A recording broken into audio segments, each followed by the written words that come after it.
Counselor can handle this, but he's really impressive. He's only thrown 1 interception so far. He's a little taller. He's got a really strong arm, but he's doing all the right things and not making mistakes. And for Quip, basically, let's face it, most of their games, who's going to beat them is themselves, and he doesn't turn it over and runs the offense like they want him to. So kudos to him for taking over and doing such a great job. Coming up next, pregame candidates for the CCBC Players of the Game on the Fisher's New Brighton Foodland pregame show on Beaver County Radio.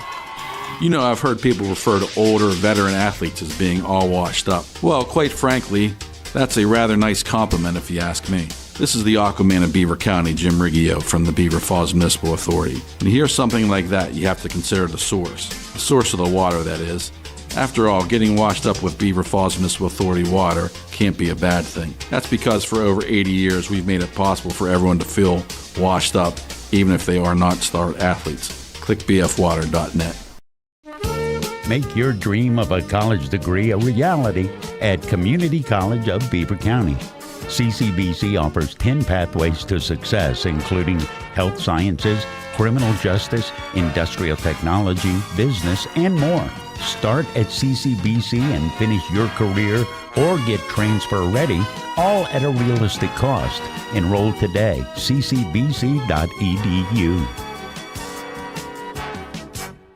It might be time to repair or replace that old garage door. Call on Robin and her team of expert installers at Electric Garage Door Sales in Monaca. Dial 724-774-3200 and your door will work like a charm. Featuring CHI quality garage doors, LiftMaster garage door openers, and over 50 years experience, Robin and her team will get it done right. Electric Garage Door Sales. Give them a call at 724-774-3200 or find them online at electricgaragedoorsales.com.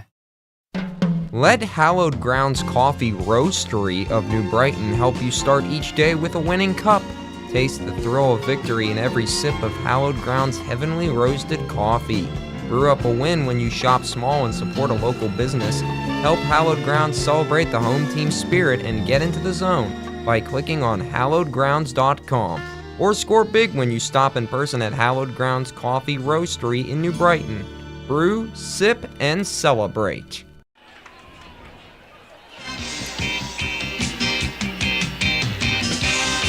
We're back. Montour, Aliquippa. Aliquippa is looking to do something that is just absolutely remarkable to even imagine. Since they've been in the Parkway, Mike, they have yet to lose a conference game. Yep. They're going for their 5th conference championship. The only other school to have 4 championships is Bell Vernon, where they did it 2 in 3A and 2 in 4A. But what a run for Aliquippa, especially considering this school is playing up. Well, it is some factors. Number 1, incredible talent. Number 2, incredible coaching, and just incredible teams. And also, there has been a downturn in your teams that are that they played against. Your Hopewells, your Blackhawks, the Ambridges, some of those. It's just coincided with bad times and their times too. So it's a little bit of both. But even if those teams were good, Aliquippa likely would have not lost many. They've come close a few times. Closest was a couple years ago against West Allegheny. But until somebody knocks off that champion, and they're always going to be champion and have that target on their back, and they relish it.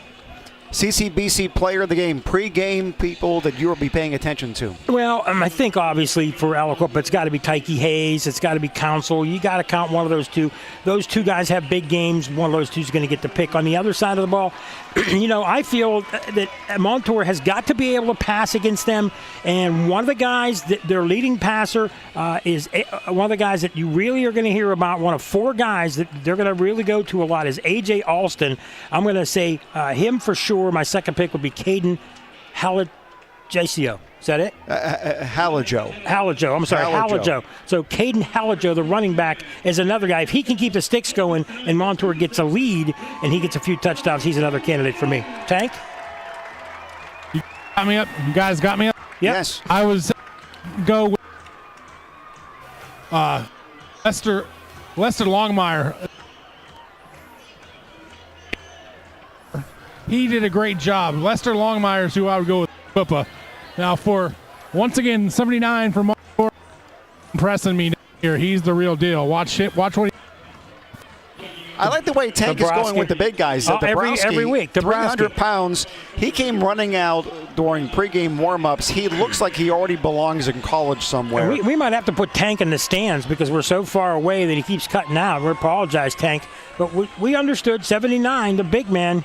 And here we go. How about Lester you? Longmire. Robert, how about this one? Longmire, he's lighting things up on defense. We'll get to my picks in a moment. Kickoff is deep, taken at the 4-yard line. It looks as though they're going to fake a reverse, try to get some yardage there back into the middle of the field, and he will be taken down by a swarm shy of the 10-yard line. So Montour gets it 1st and 10 from about their 9. How about that kick? Into that corner where it didn't make the end zone by the place kicker, Renato Rivera, with a tremendous job where they had to pick it up and run it out. It didn't go into the end zone. Yeah, Ronaldo, how about this one? He walked onto the field. Coach says, can I try out? Sure. And he practiced so hard, so diligently. He not only made the team, he ended up becoming the starting kicker for the Aliquippa Quips, and he is able to knock the ball 13 of 15 on extra points, something that the Quips have not had for years now. Shotgun formation, back to pass, looking, dumps it off over the left side. Caden has it. Caden up over the 20, close to the 24-yard line. Nice pickup of almost 14 yards to start the play. I tell you what, good blocking on that left side. Caden comes out and nobody around him, and there was a good block, and that gets the first down.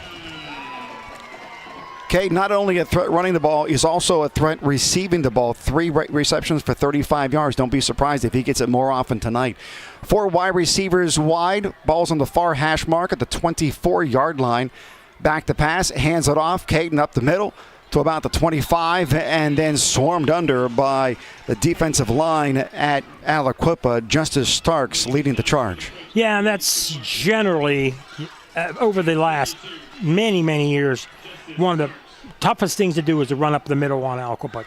It's hard to run on the outside as well, but if you get blocking on the outside against the linebackers and cornerbacks, you could get some yardage on them, but up the middle you'd hardly ever do. Montour is going to run this 4 wide receiver set a lot tonight. 3 to the near side, 1 to the far side. Shotgun formation. Man on his hip, back to pass, looking to his left, has a man open, and then overthrows his wide receiver. He was looking for James Bundridge on that one. Coverage was nice and tight. Ray Miller was on coverage. Yeah, the coverage was there. The throw was high. He did make a sideline route.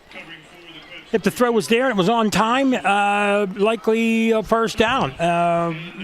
DB was on him, but would he have been able to get an arm in there? We don't know, but the throw was definitely over the receiver. 3rd and 9 from their own 25-yard line, far hash mark. Montour looking over to the sideline, looking for an adjustment based upon the defense. Similar formation to what they had just a moment ago. 3 wide receivers near side, back to pass, looking down that left side, has a man at the 30, but not enough for a first down. Pickup of about 5, still 4 yards to go. Good man-on-man coverage there by Quip. Plain and simple, it's man-on-man coverage with the receivers. Everybody's in the else to stop the run, and until you can beat the Quips one-on-one, they're not going to double cover these guys. And the man went 5 yards out, turned, caught the ball, and the DB made the easy tackle, and that's going to bring up 4th down. Yeah, Lucero maybe a little concerned, you think, going 3 and out to start the game at home? They did get a first down, but you don't do yourself any favors. You don't do yourself any favors on first down when you get 4 now. 1 yard. Back to punt. Kick is away. High kick. Bounces around the 48 and then takes a Montour roll, hitting a guy around the 40-yard line. They'll call it down at the 41, so the Quips get it 1st and 10 at their own 41-yard line. Should be interesting to see. Pretty good punt, but the Quips have good field position, so the first foray ends up being the Quips with the field position game. And Montour did get the first down on the one nice play, but after that didn't get anything on the second set of downs. Braden Davin on the punt, averaging about 31 yards a punt, and got pretty much that. Toss out the tie, Key Hayes. Breaks a tackle. He's over the 50, the 45, 40. Hits another guy. Finally taken down at the 35-yard line, running with authority.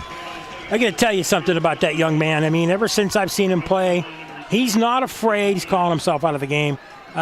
He's not afraid to take on contact. He's not afraid to do it going up the middle. He's not afraid to do it going around the side.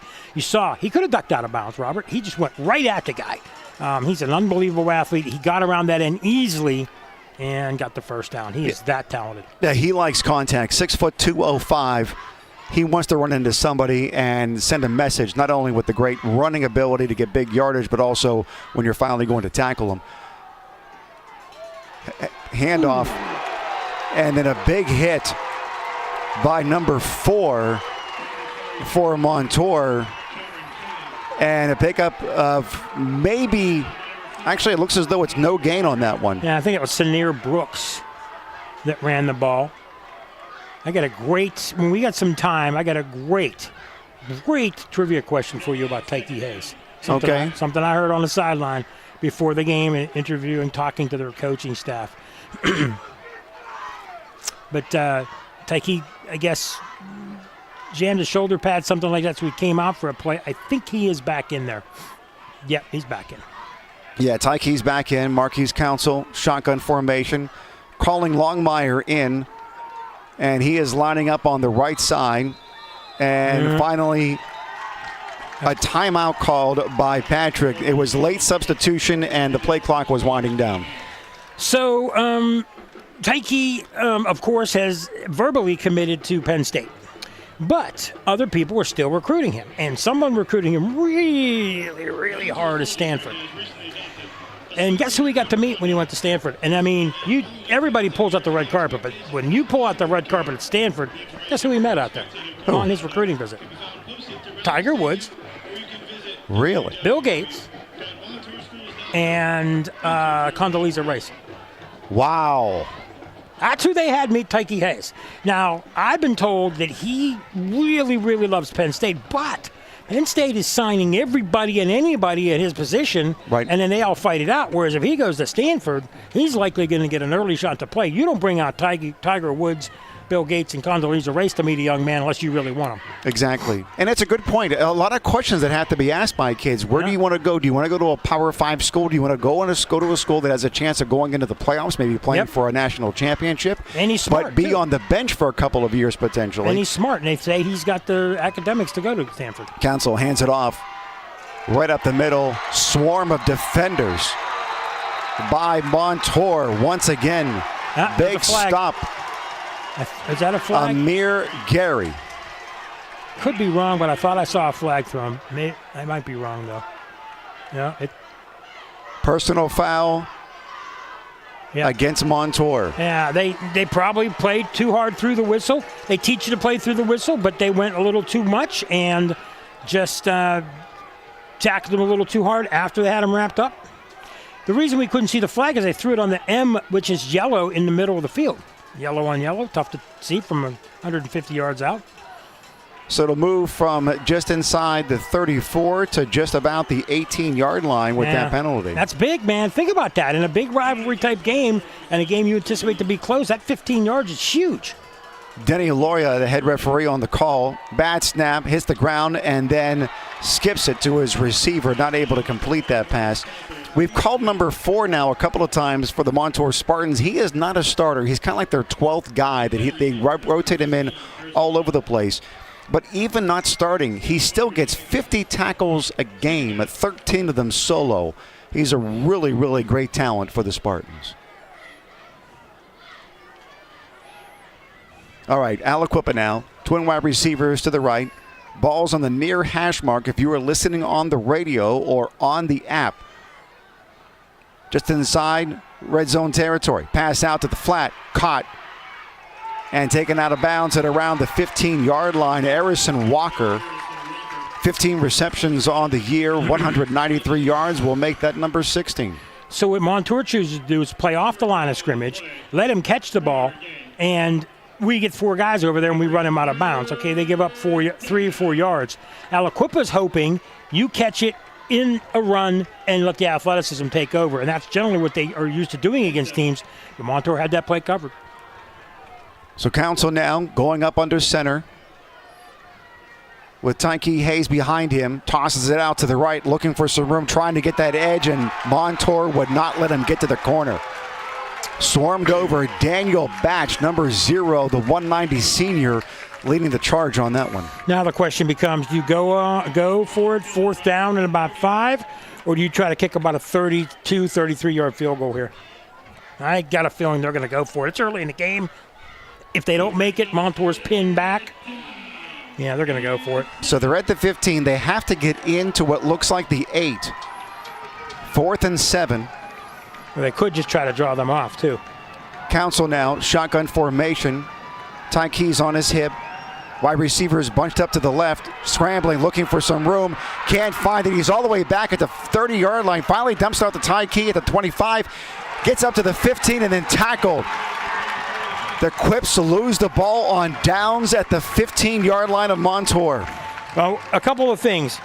Great pressure by the defense. 4 guys chasing him. Second thing, Council has the wherewithal to dump it to an open man, number 2. Number 3, Tyke gets in mid-burst, and he doesn't get tackled mid-burst like that very often, and somebody flew at him and took his feet out. And that doesn't happen very often, to tackle Tyke like that. So despite Montour with their big mistake and a penalty, they get away with it, and they do not give up any points. So we're at 7:47 to go in the first quarter. 2 possessions, no score, nothing. Montour now has it once again. They're on their own 15-yard line. Ball on the far hash mark. Wide receivers all split out wide. Handoff over that left side. He has some room, gets out over the 20-yard line. And nice run by Caden Halajo. Well, that's big, Mr. Mangino. They, with big yardage on first down, now you don't have to throw the ball now on 2nd, 3rd, and 4th. You get 7 yards. You've got 3 plays to make 3 yards here. So that's huge. First down is a big, big play in any team's offense. 2nd down, 3 yards to go. Slant over the middle, caught near the 30-yard line. They're going to call him down at the 30, first down pickup. I'll tell you one thing. 2 years ago in the state championship, teams did that against Aliquippa, and they found a seam, and they had athletes go against them and beat them in that. I'm surprised more teams don't try slant plays, because usually a lot of teams are playing off the line of scrimmage. Quick slant, if the quarterback isn't under any pressure and he's being protected, he can hit him, and you can get 3 to 5 to 7 yards or more if the guy breaks the first tackle. Defensive backs are playing in tight as they're closer to the line, further back. Moon is about a good 7-8 yards back as his own hard near side. Handoff up the middle, stopped. Immediately taken down. Longmire was in on the tackle, took down Caden with a pickup of about 1. See, there's reasons for that point you just made, Robert. If guys closer to the line, the guy's going to play up, because a slant, if you're off him, he's going to be wide open. Guys that are going to play that sideline route generally want to get a couple of steps and get some speed and try to keep up with the guy. So each different DB, and they've got 4 out there that I can see, 5 right now, Equip does. 4 wide receivers, 2 and 2. Sidecar, back to pass, looking, crushed now with a sack in the backfield. Back to the 22-yard line. There were 4 different Quips that were there all at the same time. Much like what Montour did to Council. And they were on him. He had no time. And do we have a timeout, or do we have a man hurt? I think we have a timeout. But you know what? Is that a penalty? They blew the whistle for some reason. I think that's going to be a What penalty. they're doing is right now, Trey Hopper is coming to the sideline. Yeah. Their starting quarterback, the leading passer in all of the WPIAL, regardless of classification, was hit so hard by those 4 defenders for Aliquippa that they knocked him out of the game. Yeah, and I cannot see whether they're going Wildcat or they brought a quarterback in. It's just hard to see the number of the guy that's taking the snap. Number 24, back to pass, is willing to throw it anyway, and in and out of the hands, and bumbled a couple of times. Are they calling it a catch and a fumble? What are they calling at this point? Because it didn't look as though he caught it, but they're saying that he did. All the way out beyond the 50-yard line. So a catch, a fumble, and then a recovery out over the 50 to about the 48-yard line of Aliquippa. That could be wrong. You know, Tank obviously said they went out of the Wildcat. It looked to me, is that Caleb Pletz? Number 24. Tank, if you can confirm that. He was the guy in the Wildcat. I think number 24 is in the quarterback position right now. Tank says he yes. looks like a running back, but he was obviously able to throw. Fakes the handoff, keeps it himself. Nice pickup over the 45-yard line, close to the 44. I'll tell you one thing. He had a strong throw that was in and out of the hands, but it must have bounced hit his chest as he went forward, kind of a Lynn Swan type catch. You know what I'm saying? He was moving forward. The ball bounced that way. First down, and then this time he takes it on the option himself where he fakes the pitch, and he goes. And now I do think we're getting Hopper back in. Yeah, Trey Hopper's coming back in, feeling pretty good, doing a little skip around the 50-yard line. Hey, remember that, though. Pletz might be able to come in and give him a different look. That's different. We've not seen teams bring a second person in and be that successful. Hopper, 2 running backs, one in motion to his right, hands it off. Caden has it up over the 40, 35, 30, 25, taken down right around the 21-yard line. Caden Halajo, big run. I tell you what, he got to the outside. He ran right through a tackle. And again, if you're going to tackle at the feet, you got to hold on. And that's hard to do sometimes when you're diving at a guy. He went through that, got the first down and more, and got caught by the safety. If not for that, that's a touchdown. Boy, Montour, they're moving the ball against the Quips. That's something we weren't sure they were going to be able to do, but this is a definite better team than they've had in the last couple of years for sure. 3 wide receivers from Montour, 2 to the near side, balls on the far hash mark, similar formation, man in motion once again. This time, wide receiver screen, and then he dropped it at his ankles at about the 22-yard line. Yeah. Well defended, though. Not a good throw. If he does catch it, he could get 2 to 4 yards. There was some blocking there, but the Quips were there as well. Depending on how you shed blocks and shed tackles, could have been bigger, but it was pretty well covered. And they're going to bring in the game again. They're bringing Pletz back in the game. He's listed as a tight end, but you saw what he could do as a running back / Wildcat quarterback. No wonder why there are so many schools at the next level that are interested in him. Cerro said that there's about 5, maybe 10 different schools that want to look at him. This senior is going to be playing somewhere, and we'll be hearing his name quite a bit in the future, too. Hopper now by himself, empty backfield. Back to pass. There's a pocket. Man over the corner near the pylon. Out of bounds. He caught it, but he couldn't take that one step inbounds. They're arguing, but the official was right there, right by the pylon, perfect position. He caught it. I mean, the official's looking right down at it. I mean, from here, impossible to tell. The instant replay, what looked like on the instant replay is that he was facing back toward the line of scrimmage, and his right foot came down first, out of bounds, left foot inbounds. Yep. Now, one more time on the instant replay. See how he turns around, catches it? Yep. But his right foot was out of bounds. Key thing is the official was right there to make the call. 3rd down now. Big 3rd down. Pass, slant over the middle, caught. Taken down just outside the 12, setting up 2 yards to go here. Now the question for Lucero. First big decision. Do you go for it here, or do you just get points? I mean, you're going to beat Aliquippa. You're not going to do it by field goals unless it's the very end of the game. You're going to have to score on them and hold the ball like this, but you got to score touchdowns. And right now, 4th and 2, scoreless game, about two-thirds of the way through this first quarter. They're going to go for it, I think. It looks as though they're going to. Formation is set up that way.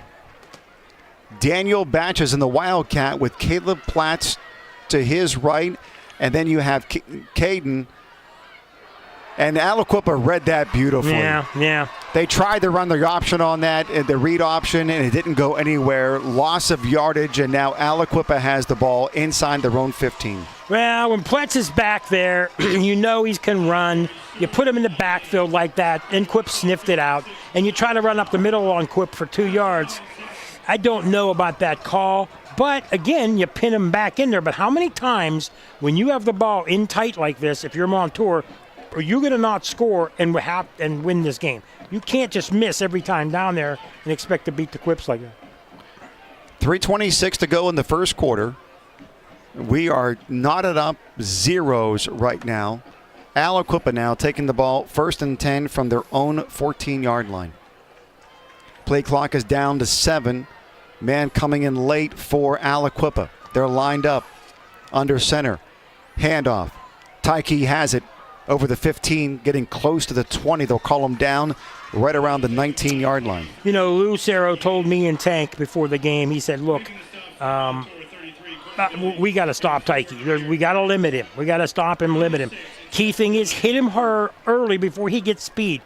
Get him at the line of scrimmage. And if you can do that, which they did, then get the linebackers in there, get a hold of him. If he gets through that first line with speed, he's impossible to bring down. Second and 5, ball on the far hash mark. Handoff again, looking for some room on the left side. He has it. He's sprinting. 40, 45, 50, 40, 30. Is he gone? One man to beat. If he can catch him, he can. Tyke Hayes off to the races. Touchdown, 81 yards. I mean, I don't want to. Can you take your hand when you're done writing and pat me on the back a little bit? What did I just got done saying? That's what you said. He went through the line, and nobody touched him. And one guy got a hand on him on his jersey, and he just motored. And there were 4 guys that were 5 yards past him that were chasing him, and he went right through them.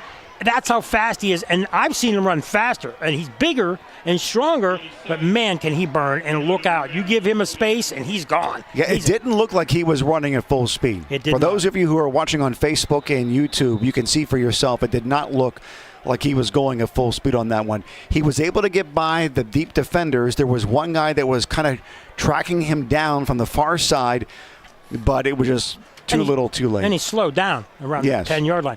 But the burst of speed from the 30 to the 35, when he got through those guys, he just went right through them, and nobody could come close. Yeah, he slowed down around the 25 to the 30, but he was just so far out in front, nobody was going to catch him. So when you go around the end like that and you get the blocking you do and you don't touch him, burst of speed, look out. That's all it takes. This is really big. Montour was called for offsides on the extra point. It's half the distance to the goal, so now Aliquippa is going for 2. 3 running backs in the backfield behind Council. Hands it off over the right side, and it doesn't look as though he's going to get it. Is he going to? The officials are coming in. They're looking. Aliquippa players are saying the 2-point conversion is good. Officials now say it is. Aliquippa up 8-0. 2:41 to go in the first quarter. Back with the kickoff on Beaver County Radio. Listening to live sports on the radio in Beaver County is a tradition. This is Craig Fontana from Moon Township Ford, and I ought to know. My dad, Bill Fontana, has called games for over 50 years. Beaver County people know a good call when they hear one, and the best call you can make is to buy your next new or used vehicle at Moon Township Ford. Click moontownshipford.net or visit Moon Township Ford on University Boulevard. Balcones Moon Township Ford, where friends send friends.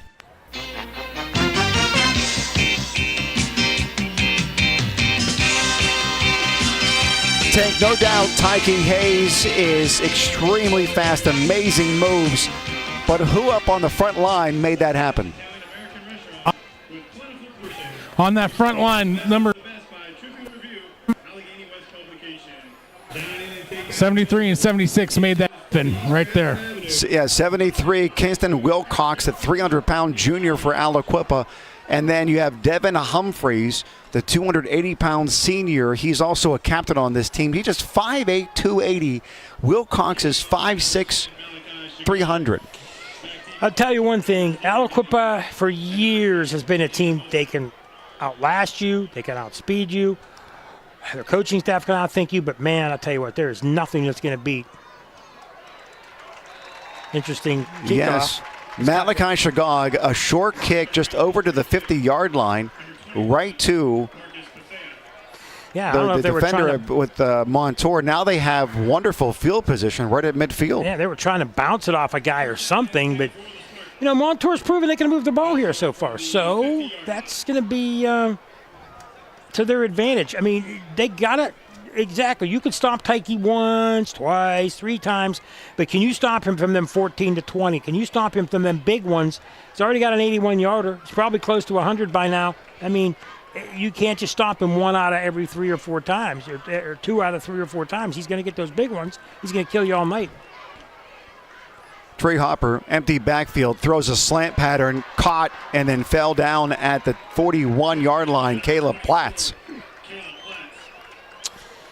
Well, I tell you what, I've been going to him all night in both ways, and exactly those. I mean, you want to burn them all night long on those slant patterns.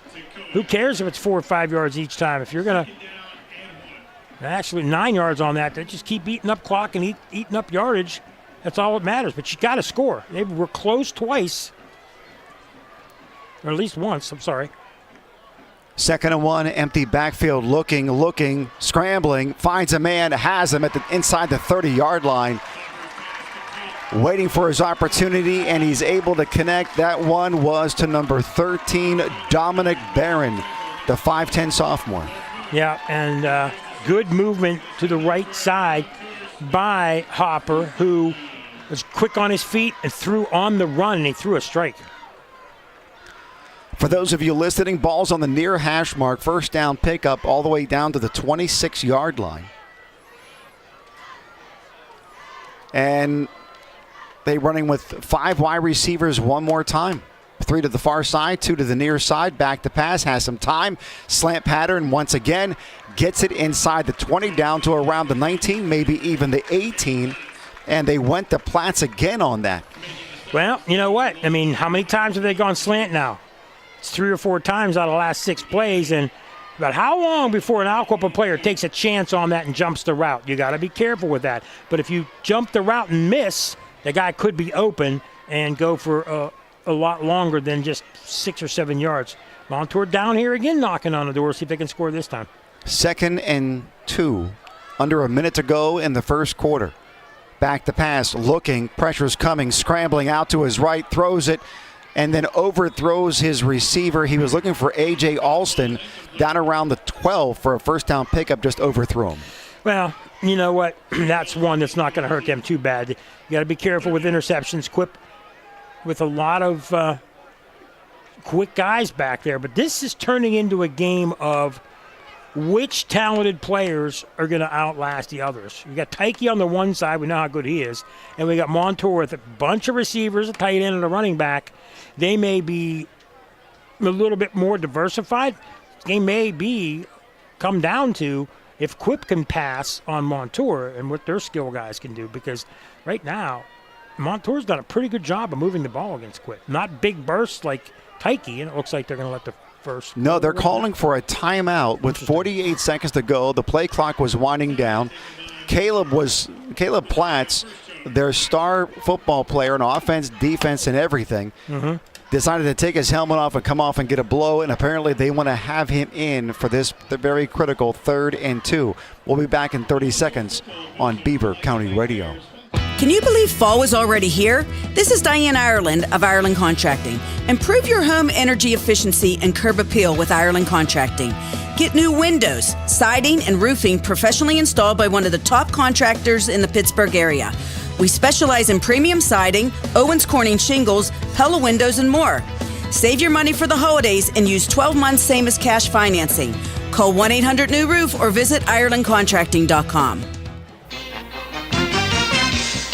From the Fried Transportation Update Desk, Spartans on top of Southside 7-0, and Newcastle with an early lead over Ambridge 7-0. How about this? At the beginning of the year, it looked so good for Ambridge and Newcastle. Yeah. They looked really strong early, and they're both playing for their very first conference victory tonight.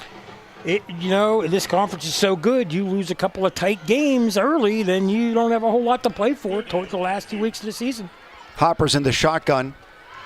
Caden Halajo to his right, dumps it off to Platts. Platts tackled behind the line of scrimmage with a loss all the way back to the 23-yard line. And that was that Khalil Good, or was that Harrison Walker on that? Hard to see. I think it might have been Harrison Walker, but he just came in one-on-one and took on the backer and got him below the knees and tripped him up just enough to cause that. And now, yeah, they're outside of field goal range. This would have been close to a 39-yard field goal. Trey Hopper staying in, 4th down. They have 7 to go. They have to get all the way down to the 16. 6 receivers out. Nope, 5. Sorry. And now it is the end of the quarter. We'll figure out what happens come quarter number 2. But it's 8-0. Aliquippa on top of Montour on Beaver County Radio. I'm Tiani, and I'm Equip. Hi, I'm John. I'm a Bobcat. Hi, I'm Cassie, and I'm a Warrior. I'm David, and I'm a Warrior. Hi, I'm Dominique, and I'm Equip. This is Daniel from Hopewell, a proud Viking. Well, it's true that when it's game time, we might be on different sides. It's the other team that we are all part of, a team that will make a real difference once the season is over. That's because we are all training for a very long and profitable postseason at the Beaver County Career and Technology Center. For 45 years now, the Beaver County Career and Technology Center has been creating top-notch performers from all local Beaver County high schools. Our spirited recruits have made the starting lineup and performed like all-stars in many different fields. Why not join our team? Visit bcctc.org, celebrating 45 years as the best place to start a career.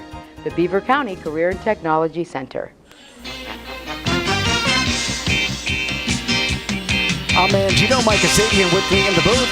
Tank Latham on the sideline. It is Aliquippa on top of Montour, 8-0. Montour now in a very critical 4th down situation. Aliquippa has shown that they can score quick strike with Tyke Hayes in the 81-yard touchdown run.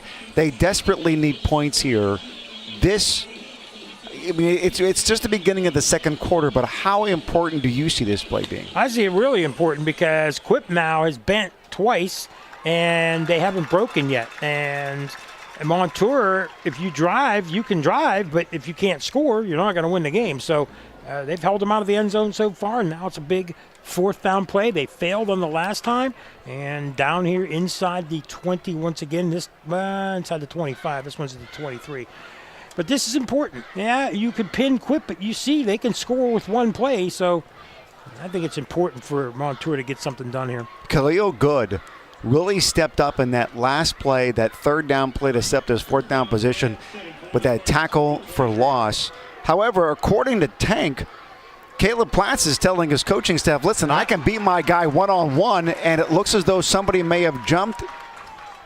Flag on the field. If that's against Quip, here comes the official call. It is a 5-yard penalty. Yep. It's not enough for a 1st down, but it sets up 4th and 2. Very doable 4th and 2. You mentioned Khalil Good. I saw him. He's still skinny, but he's taller than last year. He's a good basketball player.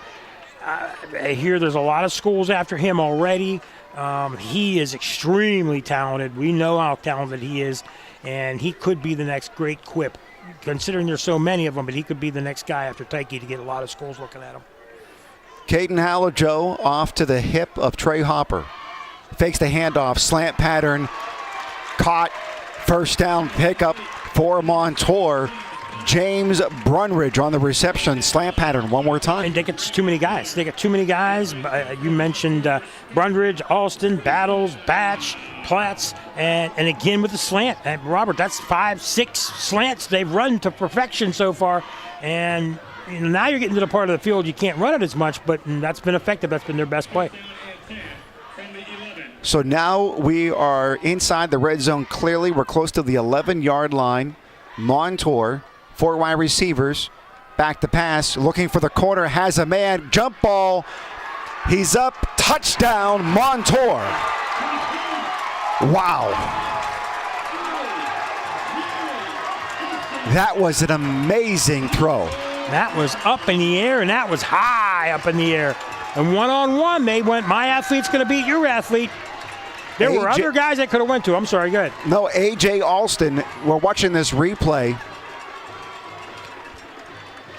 He goes back to pass. He looks for the corner, and it's just a mere one-on-one, and he just high-pointed it and came down with it. It was great coverage, but still, touchdown much needed for the Montour Spartans. Extra point, kick is up, and the kick is good. Aliquippa up 8-7 over Montour. Kickoff is next on Beaver County Radio. Tri-State Sporting Arms on Main Street in New Brighton is now open. Stop in and explore their extensive selection of high-quality firearms, pistols, and accessories. Tri-State Sporting Arms also pays top dollar for used firearms. Their experienced and highly trained staff is here to assist you in selecting the right firearm for you. Stop on down to Beaver County's newest firearm store, Tri-State Sporting Arms, at 807 3rd Avenue, New Brighton, or check them out on Facebook.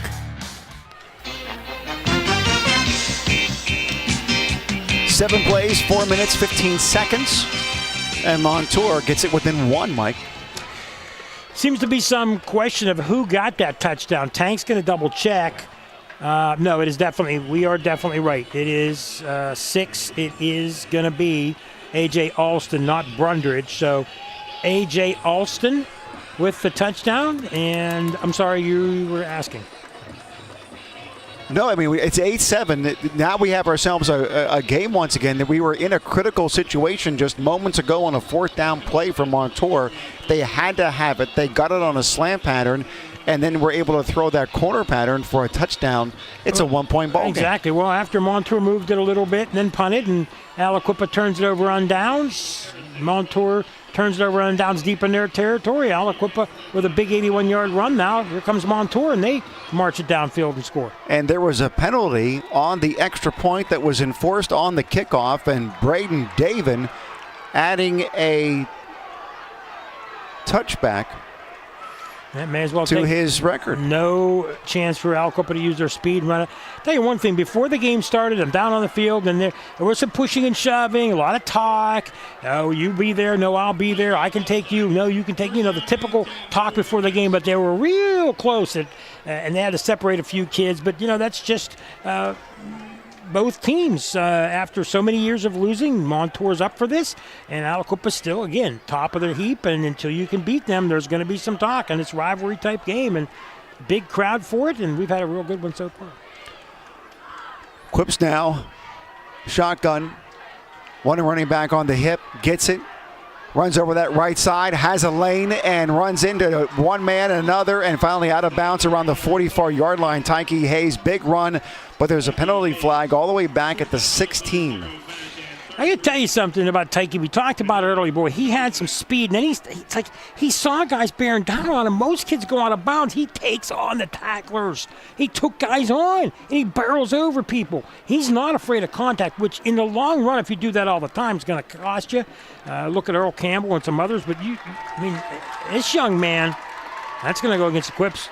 Yeah, illegal shift on the Quips will back them up 5 yards to the 15-yard line. Denny Loria is the head referee. Adam Young, the umpire. Head linesman, Skip Napier. Chris Serich is the line judge. Side judge, Dean Loria. And Bobby Joe Bellis is the field judge. Last week, didn't we? Or the week before? I believe we did. Handoff, misdirection, and Montour was able to read that one. Taken down right around the 17-yard line. Again, what's the key? You're hitting him at the line of scrimmage. He only has a couple of yards to get some speed. You get an early body on him, then a second one comes in and you jam him up. If you get bodies on him early, you can stop him. If you don't get bodies on you early, he's going to beat you and beat you all night long. So he's capable of putting up, in a game like this, he's capable of putting up 200-300 yards easy. But Montour's hoping that's not the case. Montour has a pretty big line themselves. It's Mark Dabrowski. He's the 300-pound defensive tackle. He'll be clogging things up all night long if he has his way with Aliquippa. Council now, shotgun, play action, looking over the middle, and incomplete. He was trying to hit Larry Moon on that one. Moon was wide open, nobody near him, just not able to make the connection. You talk about wide open. I mean, you're talking 7 yards either way. There was nobody near him. That was a blown coverage. Somebody was supposed to get him, somebody didn't. And that would have been for at least first down and more. And now it brings up a 3rd and 13. Aliquippa has not punted yet. So this is huge for Quip now because Montour just scored, and you don't want to have to punt and have Montour with field position great again. 4 wide receivers, 2 to the wide side, 2 to the near. Council back, looking down the left side, has a man over the middle, and then almost intercepted. Daniel Batch had an opportunity at it. Well, Antonio Reddick was there too. Well, I tell you one thing, Montour had 6 guys in coverage, and they chose to cover instead of putting pressure on Cal. There was no pressure on him. He had time to throw. And, again, it's a matter of a defensive coordinator's judgment. What do you do here? So far, they've been successful covering the pass, not pressuring him. The one time they did pressure him, they stopped Heike, and now he's going to punt from about the 5, and Montour should get the ball probably from the 45-yard or better in Quip territory. Back deep, it looks as though it's A.J. Alston at the 45-yard line. Here's where you don't want to make a mistake. You don't want a bad snap. Malachi Shagog gets it away. It is not a good kick, taken at the 30-yard line by one of the upmen for the Spartans. He's going to be all the way down inside the red zone around the 18, 19-yard line. Wow. I mean, that was Hallijo. I'm pretty sure. It was an up man on that play. I could be wrong, but it looked like him, and he just immediately got it and took it down to about the 20. This is a huge turn of events. Not a good punt, and that's not a time. At least it wasn't. Yeah, that was Hallijo. Confirmed. Thank you, Tank. And that's a big play. Not a good punt. And now if you're Montour, you pretty much have to score here. This will be your 3rd time inside the 20-yard line. You scored once. You didn't score the first time. You scored last time. You've got to punch it in here. You want to beat Aliquippa, you've got to take advantage of mistakes. Trey Hopper coming out. Wide receivers wide. 4 of them go over to the wide side. Ball's on the near hash mark for those of you who are listening at home. On the app, in the car, wherever you may be. We are going from right to left as you were imagining it. For those of you who want to, you can watch us on Facebook and on YouTube. A little bit of confusion for the Quip's defense. And now a timeout is called, this one by Montour. We'll take the timeout with them back in 30 seconds on Beaver County Radio. Get ready to kick off your game day with everything you'll need for tailgate parties from Fisher's Foodland in New Brighton. Party trays, snacks, beverages. If you're looking for food ideas to make your tailgate party unforgettable, Fisher's has it all. Fisher's Foodland is a complete independently owned and operated grocery store focused on your daily needs for the whole family. Remember, football season is a great reason to visit Fisher's Foodland in New Brighton. Coming up at halftime on the Al's Pizza Halftime Show, we will check scores from around the Beaver Valley from the Fried Transportation Sports Update Desk. Take a look at who may be leading the candidates for the CCBC Players of the Game. That's where I went on Wednesday. Did you? Al's Pizza. Did you get that pizza with, what are they putting on pizza now in Beaver pickles. County? No. I got sausage, and I think that's a Beaver County thing, pickles on pizza. No, I'm not a big, I've never heard of it outside of Beaver County. I'm not big on it, but I like the Al's Pizza. It was good. I recommend them. Okay, it looks as though a penalty flag on that play. Trey Hopper barked out a call and got the defensive tackle to jump. It looks as though it's no motion against Montour. Yeah. The Quip players are pointing to the right side of Montour's line.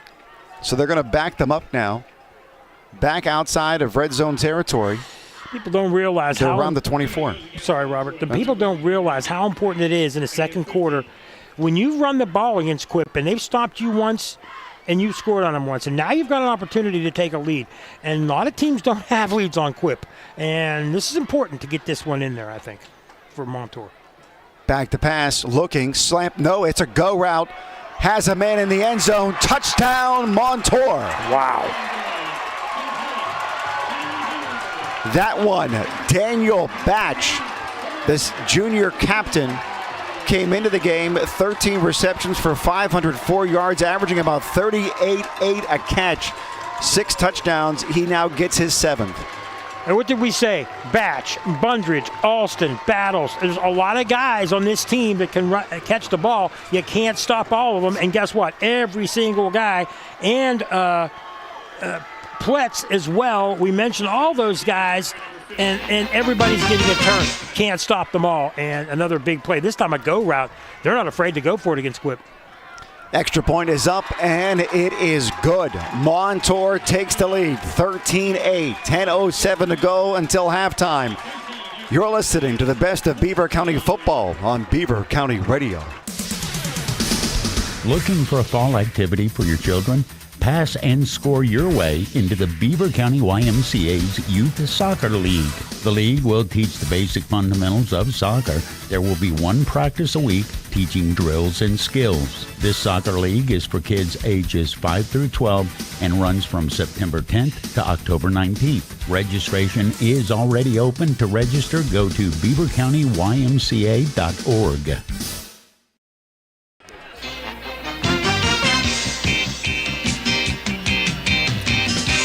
It is 14-8. Conversion was good. I was looking at the scoreboard. Shouldn't have been. They were slower than I needed to get the break, and I apologize for that. 14-8. Montour on top of Aliquippa. How quickly things flip. I mean, we were looking at just a moment ago. It really seems like it was a moment ago in the first quarter where Montour needed a score because they were down 8-0 on a fourth down. And now they've scored 14 unanswered. I got to tell you something. Montour has moved the ball on 3 of their 4 possessions, and they've had it deep in Quip territory 3 times, so they've been impressive. Brayton, deep kick taken, bounces at the 21-yard line. It's a live ball. Who has it? They're fighting for it. Montour, Aliquippa. Wow. Jesus. And it's down, and it looks as though it's going to be Aliquippa football at the 15-yard line. What's Aliquippa doing? It was short. It was at the 20. It was one of those, let's just pooch it over the original line. I think it went a little further than Montour wanted. And so it was a confusion whether who was going to get it. And Quip just let it bounce, and it comes back towards Montour. And Quip was kind of satisfied with, let's just see where it bounces. But they don't realize if they don't touch the ball, or even if they do touch the ball, that's a live ball. And that could be an onside kick. And, boy, I tell you what, if Montour gets that. Nazir Wade was the return man who let it bounce, and I think he thought it was going to come to him. But it took a backwards bounce a little bit, and then it was a live ball, and there was a scrum for it. Toss. Tyke Hayes looking for some room. Montour runs it out, taken down around the 16-yard line, and there's a penalty flag on the play. Wonder what that's going to be. I don't think it's holding. I don't think it's roughing. The flag is right at the 15-yard line, right at the line of scrimmage. Holding. Quip. Hey, here's something to think about, Robert. Now, Aliquippa always graduates, Lindsay, Quentin Good, so many really good players. And Montour did too, Wolf and some others. Who brings back more seniors and juniors with experience? Who brings back more players that are used to this? And, Quip, these kids have been through it all, but a lot of these kids on Quip, some of them are playing big roles for the first time. Fumble snap. Falls on it, down around the 5, inside the 5-yard line. So a fumbled exchange between Jevian Cleckley. He's only a freshman. Yep. And Marquise Council, who's a junior, first-year starter. 3 or 4 yard line. Now, this is really, really important. If you're a Quip, it's still first down. So you're not in big trouble, but you're in pretty big trouble if you don't get it's second down now? Okay, I'm looking at the scoreboard wrong, too. They say first and 21, but it's second and 21. They got a long way to go. Handoff, looking for some room, may have it, but Montour was able to get outside and seal the edge. Defense on that one, A.J. Alston. Now, there's one thing that we're going to know for sure is that I think that Aliquippa is going to have to throw the ball effectively, and they haven't done it yet against Montour. Montour's bottled them up. Now here's a question. Do you go after him here, or do you play back and do like you've been doing with your defensive backs? Let them catch the ball and tackle them. It's tough to do against a quick Quip team. Let me say that 16 times fast. I'd be kind of tempted to go after him. 3rd and 14. It looks as though they have one-on-one coverage on the wide side. He's not looking that way, looking for some room to run. He's scrambling, and he's being run out of bounds at the 11-yard line. Yeah. See, that's a situation where, Quentin Good, experienced guy, might have dumped it, might have found the receiver, but this is his first year. He's a talented kid, but right now their offense isn't going as planned. Now, can Montour keep this up for 4 quarters? They may have to, because right now they're playing really well, and now's another opportunity. With 8:13 to go in this first half, they're going to get great field position again, Robert, and they moved the ball 3 out of 4 times down the field. So Quip has not played great defense against them so far, but they may need good defense here. And it looks as though there may be a stoppage in play. Yes, it looks as though there is a timeout on the field. Somebody's hurt from Montour. And we will take a timeout with them. We'll come back in a moment. Beaver County Radio. Your Beaver County McDonald's restaurants are proud to partner with Beaver County Radio in sponsoring all the local high school football games this season. Stop into any of your local McDonald's restaurants for everyday value items like 2 for $3 mix and match, sausage burrito, sausage McMuffin, and hash browns. Don't forget to download the app for extra special savings. Looking for a great part-time job? Visit mchire.com today to apply. Good luck to all the Beaver County football teams this season from your local McDonald's restaurants. I'm loving it.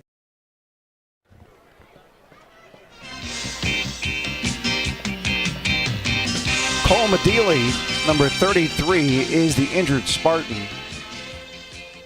And he is being looked at by the training staff. He is out of bounds, but he was the one that tackled Marquise Council. And he's right, yeah.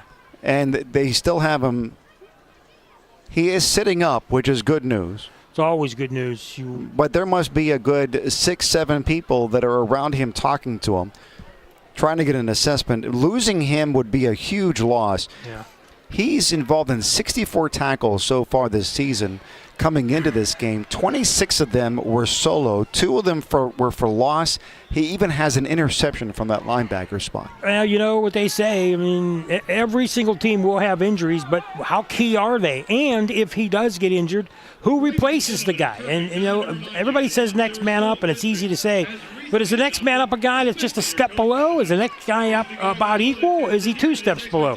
And can the offense of the other team take advantage of that? Those are things that Quip's got to be thinking. If this guy's out, what do we do? But there is some concern for him there, and they got him up. I mean, hopefully he just got his bell rung and he'll be okay. I don't see any indication whether it's a knee or a shoulder or anything like that. But I didn't see if he got hit with an elbow or anything, or didn't see what, or if he just got, when he hit the turf, hit his head. I'm not sure. I don't want to speculate. They got shook up.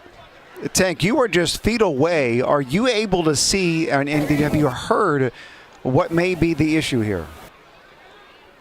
Guys, hey, it was his arm. And you're breaking up on this. Here. He says arm. He says it looks like his arm. Okay. Can you?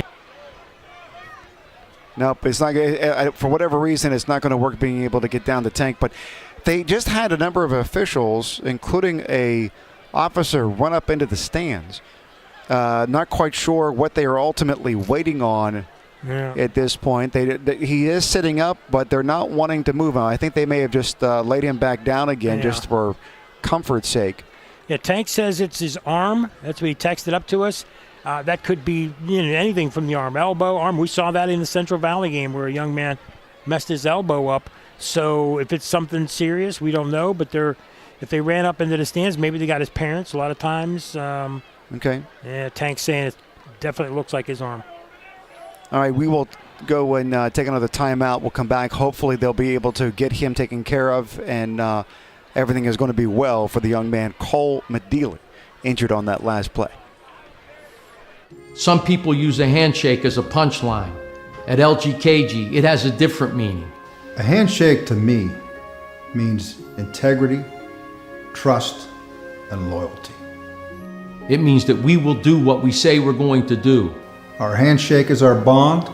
It means when we make you a promise, we're going to keep it. At LGKG, a handshake still matters.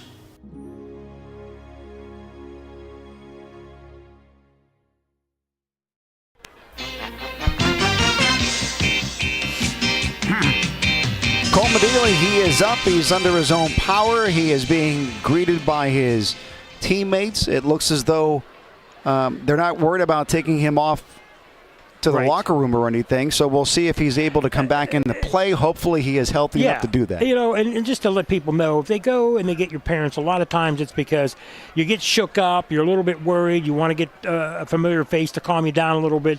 Whether he hurt his elbow or his arm or anything bad, we don't know for sure, but he shook up enough to be out of the game.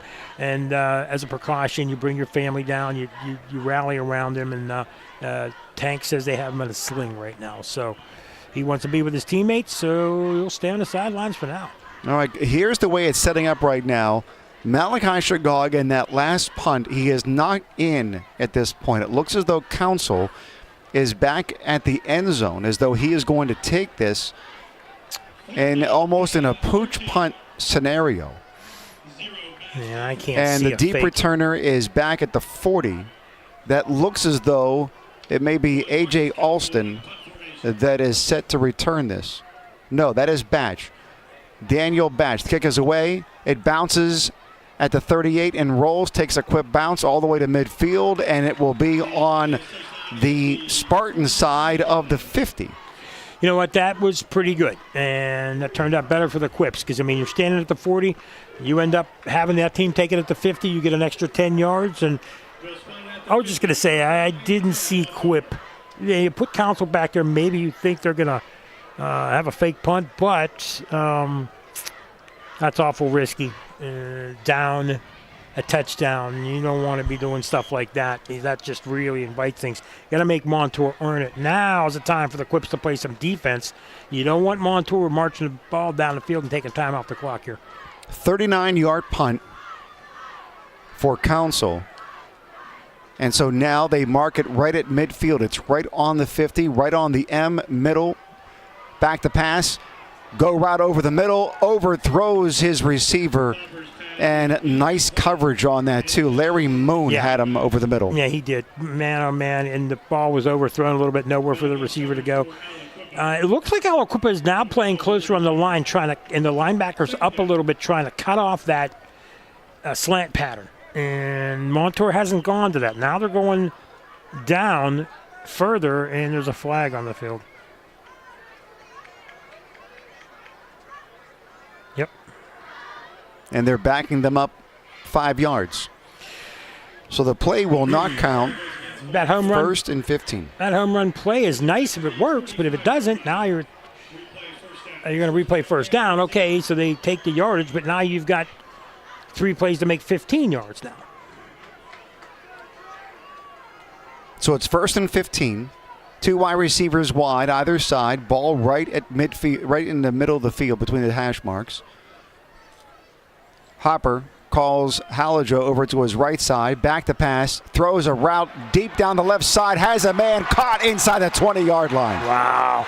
Boy, I got to tell you, they're just going right at the Quips. They're not taking any prisoners here. It's like, okay, we've beat you a couple of times long on the right side. Now let's go left side. And that's 3 times they've beaten them long. And you usually don't see that happen against Quip.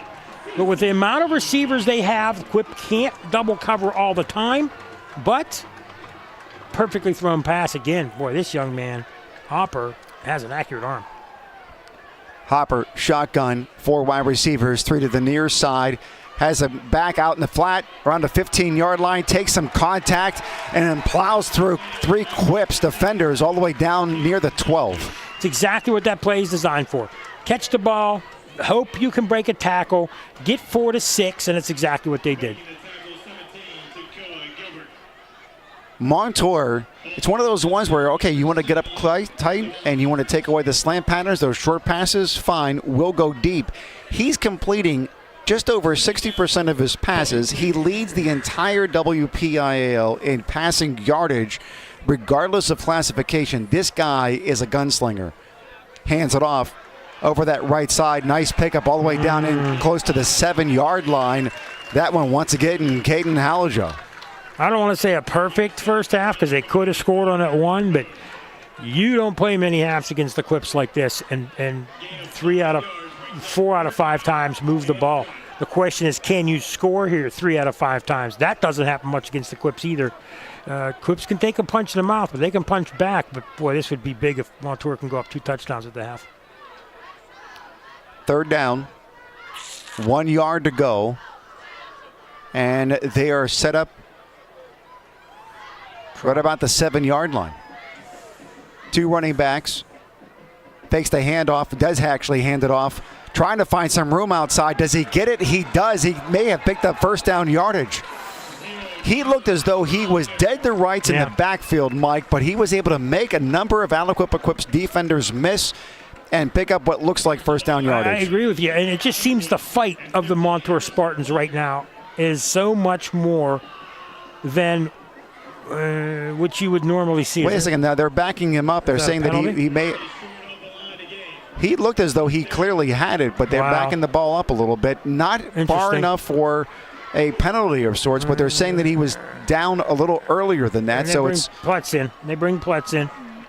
So we'll see what he can do. He's going to be in the backfield now. So 4th and 1.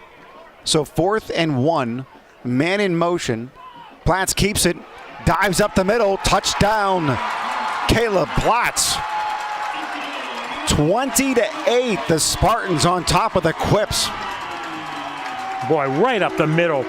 Boy, you can't. I'm not going to say you can't have an easier touchdown, but you might not ever see an easier touchdown against the Quips. Up the middle, barely touched, powered his way in. That does not happen against the Quips, and it did right there. And Montour has come to play hard, physical football. And I think the Quips might have expected them to be good, but I don't know if they expected them to be this good. Braden Davin, 30 of 33 on the season, looking to go 31 for 34, and he has. The Spartans, after being down 8, have just rattled off 21 unanswered points. The kickoff is next on Beaver County Radio. Do you want a chance to win $1,000? Head over to the Rochester Hotel and watch your favorite NFL team every Sunday. Ask the bartender for a ticket to enter your name for a chance to win the $1,000 cash prize for free. Everyone is eligible to enter one entry every Sunday throughout the entire NFL season. Enjoy this football season with specials on all your favorite game day foods and drinks at the Rochester Hotel. The winner of the $1,000 cash prize will be chosen on Super Bowl Sunday. So head out to the Rochester Hotel every Sunday this NFL season for your chance to win $1,000.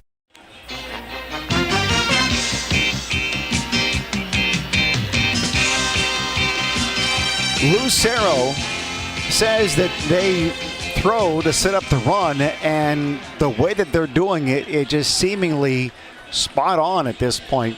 Slant patterns when they're open, deep balls when the slant patterns aren't, and a great running game tonight led by Caden Hallijoe, their 185-pound junior. Kick is away, and it's taken at about the 19-yard line, and he's still running. 35, 40, out to the 45, breaks the 50, 45, 40-yard line. What looked to be another big mistake for Aliquippa on how to handle the kickoff turns into a great run, and Nazir Wade taking it from the 18 all the way inside to the Montour 40. That's going to come back some, I think. The penalty flag at the 43-yard line. Tank from downstairs is telling us hold. We'll see. Officials talking about this. Here comes the call. Holding penalty against Aliquippa. Dead ball foul against Aliquippa. Oh, my goodness. So they're going to back them up 10 for the holding and then 15 more for the dead ball foul. Yeah, see, they're not used to I mean, I can't remember that other than the Penn Hills game this year.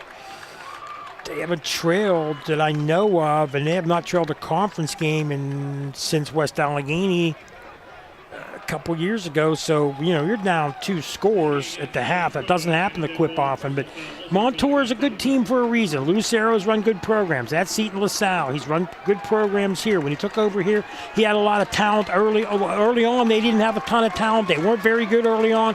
They had to rebuild. Then he had the talent. Goes along and wins and has been a winning program. He's had a few down years in the last 5, but at least competitive in a playoff team. But he was building to this. He thought it was going to be last year, and last year was good, but this year is a lot better. And a lot of that's because Trey Hopper takes over for Jake Wolf, who was an all-star quarterback. Wow, this is going to be way back. That penalty now is effectively a 45-yard penalty. Yep. They had it inside the 40 of Montour. They're all the way back to their own 18-yard line. And Vashon Patrick is trying to figure out, why are you guys backing us up 25 yards? But it's because the holding penalty happened inside the play, and then dead ball foul, unsportsmanlike, 15 yards. Exactly. If it happened all at the same time, then you'd have your choice of them. Right. Right. That's a good point, Robert. And this is where Nazir Wade initially took possession of the ball at the 18, so they're all the way back to where he first caught it. And now Aliquippa is in a situation where They need to score here. Yeah, I agree. Or not give the ball back quick to Montour and let them score. Aliquippa's always had the attitude of, come and get us. We're the top guy on the block. And they're cocky, there's no doubt about it, but for a reason, for a good reason. But you can't be that way and make mistakes like that cost you and could cost you field position and possibly score. Aliquippa now, 1st and 10 from the 18. Play action pass, and oh, wow, that was jumped. And what a defensive play. Caleb Platts jumped that slant route and almost intercepted it. They haven't been able to throw all night, Robert, which begs the question, is this because Council's having a bad game? Is this because Montour's playing great defense, or a combination of it? I think it's a combination. I don't think he's having his best game throwing the ball, but I wouldn't discount Montour's playing some pretty good defense as well. 5:08 until the halftime. If they don't get a sustained drive here, Montour would have time to be able to mount a drive of their own. Council rolling to his left, looking, can't find anybody. Pressure's coming, throws it, and has a receiver around the 37. Did he make the catch? Yes. Wow. What a great catch at the 37-yard line. Planted his feet and fell out of bounds. Give him credit. There it is. And they go after him this time. He managed to get away from it and find somebody on the run. So it seems to be a little bit better in the flat, a little bit better under pressure than having all the time to throw. Not able to pick up who the number was on that reception, but a great catch. Handoff, Tyke Hayes over that left side, running behind his blockers, looking for some room, and taken down around the 42. Pickup of about 4. Well, he was behind the lineman, trying to go behind the block.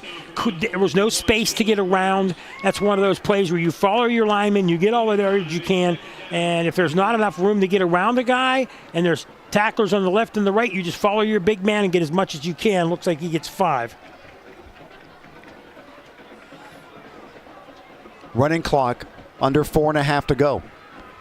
Aliquippa now. 2 wide receivers to the near side. Ball's on the far hash mark.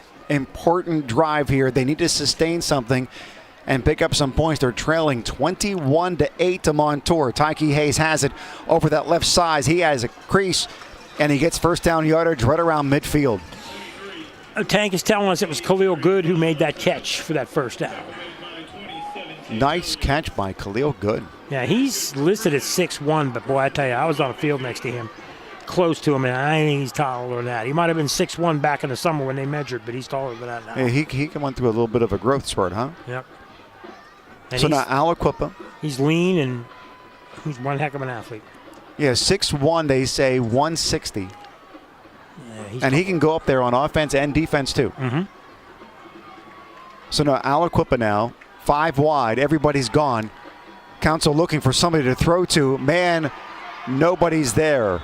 Nearest person was James Brunridge for the Spartans, the Clips wide receivers. It looked as though they thought they were running shorter routes. Yeah, Robert, I was just going to say that. There's no way he overthrew him by 15 yards. I think they stopped. Both receivers stopped, and one or more had the wrong route. Both don't usually do that. One's going to go on a deep route, maybe a goalpost route. The other one's going to go out 15, 20 yards for the first down, turn and stop. But both turned and stopped. Now I think we have a timeout, and I think this one's going to be officials, or is this on Quip? I'm not sure. They didn't really indicate. Well, I'll tell you what. Whoever called the timeout, I'm calling a timeout too. Back in 30 seconds, Beaver County Radio. Hey, this is Olivia, Al's daughter. Al's Pizza next to Fisher's Beverage in New Brighton is open. Yes, the owner of the food truck whose pizza you enjoy has a storefront in New Brighton next to Fisher's Beverage. Al's Pizza is open Tuesday through Saturday from 11 a.m. to 8 p.m. Al's Pizza also has hoagies, calzones, pepperoni rolls, and gluten-free options. If you like pickles, you will love their pickle pizza. Yes, I said pickle pizza. So stop out and see Al next to Fisher's Beverage in New Brighton for pizza this football season. Timeout on the field because number 0, Lester Longmire, was down. And he is back up under his own power, walking along the sidelines. And so we'll go ahead and get back to play, and I'm sure he'll be back in as well. Primarily plays linebacker, and what a force he is. 80 tackles so far on the season he's been a part of. And he also plays a lot of tight end for Aliquippa as well. Council now. Shotgun formation. Tyke Hayes on his left hip, waiting for the signal from the officials to go. He got it. One wide receiver wide left, right. Tyke looking for a lane. He has it. Can he break some more tackles? Out sprints the players to the 30, 25, 20. Makes a move, plows into another defender all the way down into the 10. You know who he reminds me of right now, even from this far up? Herschel Walker. I mean, he's taken on blockers like Herschel used to, and he's got the speed to get around you like Herschel used to, and he's built like him, and he runs like him. I mean, he went right at the guy. He could have went out of bounds at the 17, 18. He said, no, I'm going to take you on. I'm going to try to get 4 or 5 more yards, and he did. And they get it all the way down to about the 12, they're going to say, 10. 9-yard line. I mean, Tyke got an extra 8 or 9 yards just on his own because of his power. That I would say Earl Campbell, but he's not as big as Earl Campbell was. To me, he's a carbon copy of Herschel Walker. Maybe not as big, but he runs like him. Tyke Hayes came up a little gimpy off of that play, being stretched out for cramps. Man stopped in the backfield, bounces outside, has a lane, touchdown. That one, Sanir Brooks. So you take Tyke Hayes out, the man who's been recruited all over the country and is a Penn State verbal commit, and then Sanir Brooks takes the ball. And West Virginia University has to be happy about that one. I got to tell you what, they didn't take that long to score, did they? No, they did not. About a minute and a half, if that. I mean, the Quips said, you know what, we're down a few touchdowns, no big deal. We're skilled enough. And with 2 big plays, the big play by Khalil Good and the big play by Tyke Hayes, and then you throw a few other ones in there, they are a quick strike offense, buddy. You can never count them out of the game. The kick is up. And the kick is good by Renato Rivera. He is now 15 of 17. I'm sorry, 14 of 16 because they went for 2 on that last one. So it's 21-15. The Quips trailing the Montour Spartans. The kickoff is in 30 seconds on Beaver County Radio. Looking for home services? Call Patriot Home Care in Beaver Falls. Their staff provides company, conversation, and companionship to all patients, ensuring medications are taken on time, participating in fun community activities, personal care, meal prep, and light household work are all services provided by Patriot Home Care, all thanks to the hardworking and selfless team members. Call Patriot Home Care at 724-506-8911 or stop in Patriot Home Care, 1225 7th Avenue, Beaver Falls. 3:05 to go until halftime. Let's go down to the sideline. Tank Latham and the eXp Realty Sideline Report. Tank?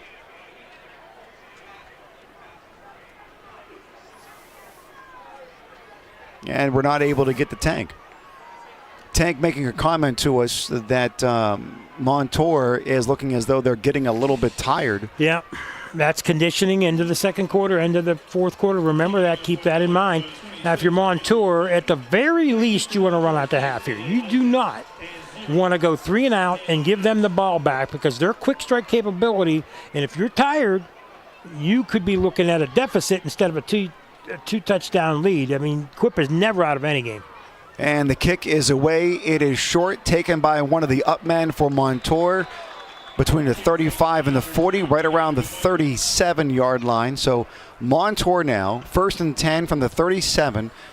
And at least, because Aliquippa gets the ball to start the second half. Mm-hmm. So you don't want to have this thing go short. Aliquippa scores, exactly. And then they go back to back. That's exactly. These are how games turn. I mean, you know, again, Montour has scored on 3 of their 5 possessions. Probably could argue that they could have gotten 4 out of 5. It still might not be enough because Aliquippa had that 2-point conversion, so you never know. They're only a score down. Hopper by himself, 5 wide receivers.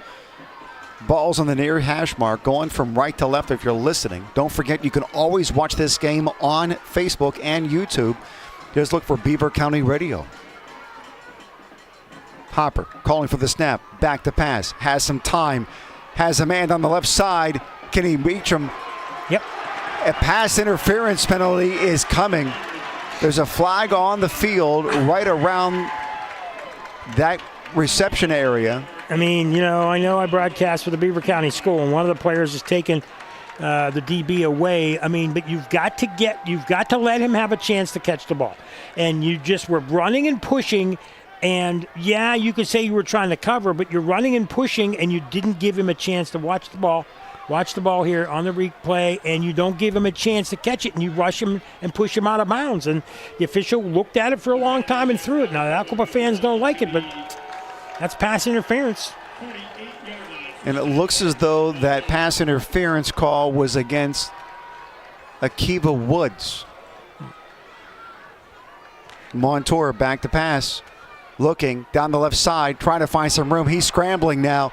Decides to keep it himself and gets pushed out of bounds. Maybe a pickup of 1 to the 47. Yeah, see, on that play, there was, I believe it was coming out of the backfield. There was a man open, and it would have been one-on-one. I believe it was Pletz.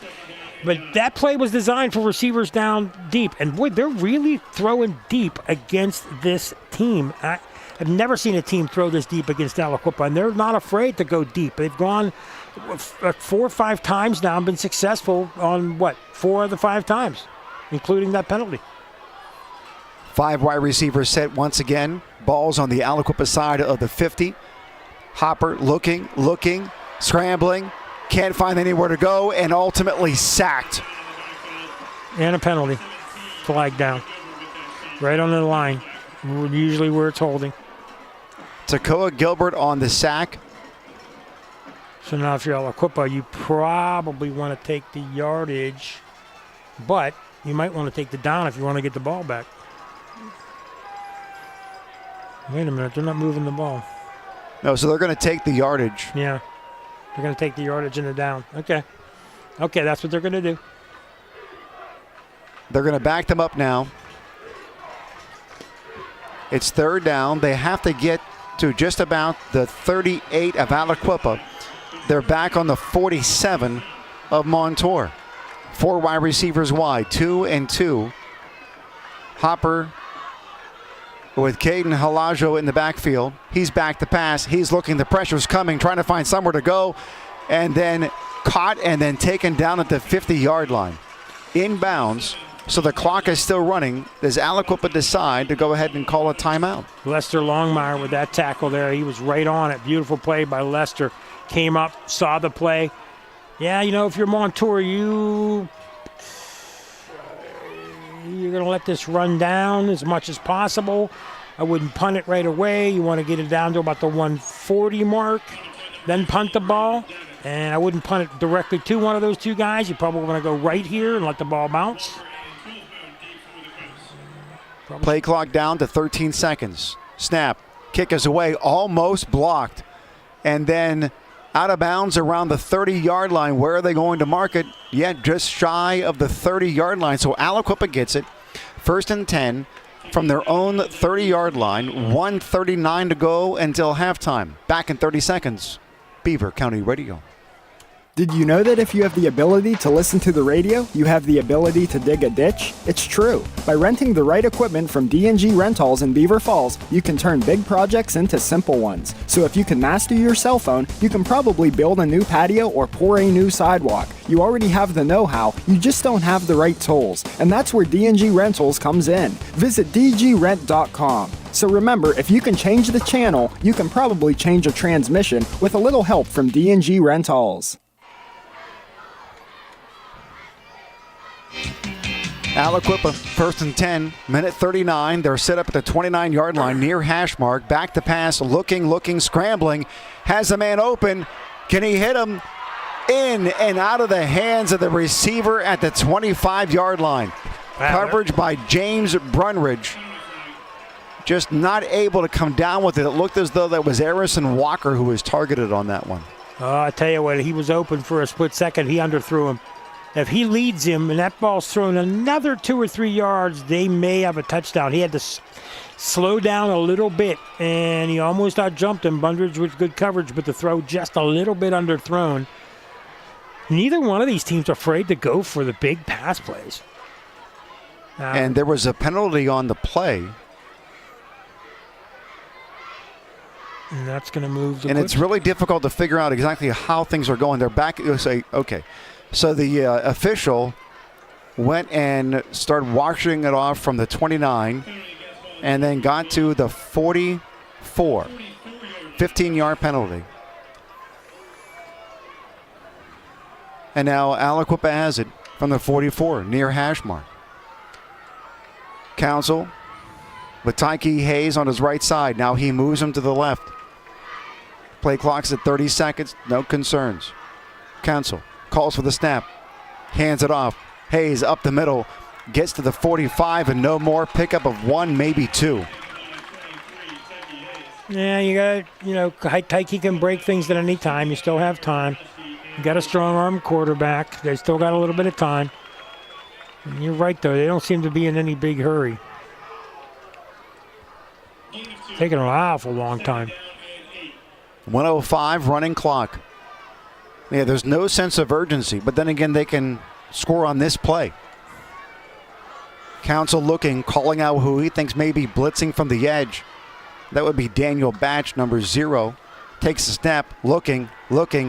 Pressure's coming, finding some place to go. Hits a man at the 45, 40, down to the 35, 30. Taken down inside the 25-yard line. Larry Moon on the reception.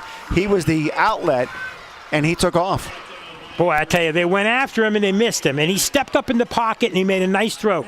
It was 3-on-2 down there. Aliquippa had a blocker. They had one guy on the safety. He was going to be taken out. And it was a matter of if Moon could get around the other guy. He did for a second, but the guy that was getting blocked managed to get in there and tackle him. Back to pass, looking again, scrambling to his right, trying to find a man, throws it, incomplete, and stops the clock, 25 seconds to go. Go back to that last play. Council stays alive, sees the guy coming from the outside. Nobody with him, and they just pushed him to the outside, and Council stepped up. Smart play by the junior to step up. If he stays back, he might get an arm on him, might lose the ball, but he stayed up, moved up, found the open man, wide open Moon. And again, Moon, one-on-one, was able to dodge the block, and the guy that was getting blocked reached out the last second, was able to drag him down, almost a one-arm tackle. It would have been a touchdown. Second down at the 23. Back to pass. Wide receiver screen. It looks as though it may have been intercepted, and it was. The Spartans intercepted at the 18-yard line. Wow. First turnover of the game, and boy, is that big for the Spartans. Now they can just knee on the ball and go in with a 6-point lead. That's big. To have a lead when your defense is tiring, Quip, I got to say, Quip has withstood this Montour team so far. And Quip has played well on offense as well and marched down. They could have been taking the lead here. Biggest mistake of the game so far is this. There's been a couple of mistakes penalty-wise for both teams. And some big plays by Aliquippa and Montour itself. But this is a big play because they were marching in for a lead at the half when it looked like they could be down 2 touchdowns. Remember and circle that play because that could mean a lot. Especially if Quip does get the ball first and score coming out of the gate. You just never know. Okay, Montour takes the knee. We are going to halftime. And we are at the Al's Pizza halftime show. Coming up in just a moment, we will check scores from around the valley with the Fried Transportation Update Desk. We'll get some Fort Runners on the CCBC Player of the Game. Also, we'll check in with our sideline reporter, the eXp Realty Sideline Report with Tank Latham. He is going off the field, talking to the head coach, Lucero. We will find out what he had to say, plus a whole lot more coming up on Beaver County Radio. How can I help my child to make positive choices? Start with a conversation. Start making the difference. Beaver County Parents, is your child between the ages of 10 and 14? If so, Keystone Wellness Programs is offering the Strengthening Families program in your area. This free program is designed for families to have fun together while learning ways to promote family bonding and communications. For more information about upcoming sessions near you, visit KeystoneWellnessPrograms.org. Paid for with PA taxpayer dollars. J. Young Refuse in Industry is proud to be an integral part of Beaver County for the past 34 years. Featuring a wide range of recycling services for contracted areas, they are sure to help you get the job done. The J. Young Refuse team of professional drivers consistently exceeds safety and service throughout the day while their customer service representatives take professionalism to the next level. Call them today at 724-495-6199 with any questions you may have. Falling in love is one thing. Having anxiety about falling is a whole different subject. If you or a family member are concerned about falling, and yes, either up or down the stairs, or maybe even out of bed, St. Barnabas has a special message and some ideas just for you.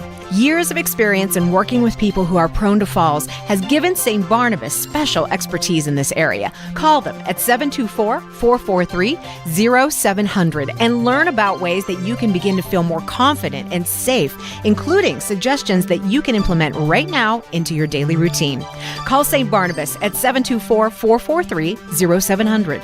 For many years now, St. Barnabas has been helping people fall, in love that is, with their new, better life, a longer life, a risk-free life. Call St. Barnabas now at 724-443-0700 or visit stbarnabashealthsystem.com and learn more about living longer and better. This football season, don't pass on McGee Heating and Air Conditioning. Honest sales and 7 days a week emergency service have made them tops in their game for over 60 years. That's how long families just like yours have been relying on McGee for all their heating and cooling needs. Get ready now for the cooler days ahead and call McGee today at 724-375-7112. Serving the Beaver Valley, including Aliquippa, Monaca, Hopewell, and Center Township. McGee Heating and Air Conditioning. Family owned and operated, Main Street, Aliquippa. Good luck to all the teams who visit the Gridiron this season from McGee Heating and Air Conditioning.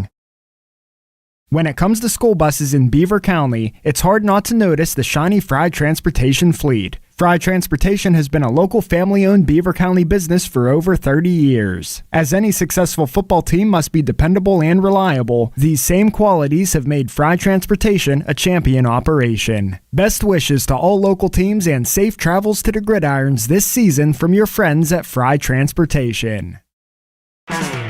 You're listening to 2024 high school football coverage on Beaver County Radio from the McGee Heating and Cooling broadcast booth. Tonight's game is being brought to you in part by Falcone's Moon Township Ford, Freedom United Federal Credit Union, the Community College of Beaver County, Fisher's New Brighton Foodland, Al's Pizza in New Brighton, Friendly Federal Credit Union, Tri-State Sporting Arms, Drug-Free Aliquippa, McGee Heating and Cooling, LGKG, the St. Barnabas Health System, and Beaver County Radio.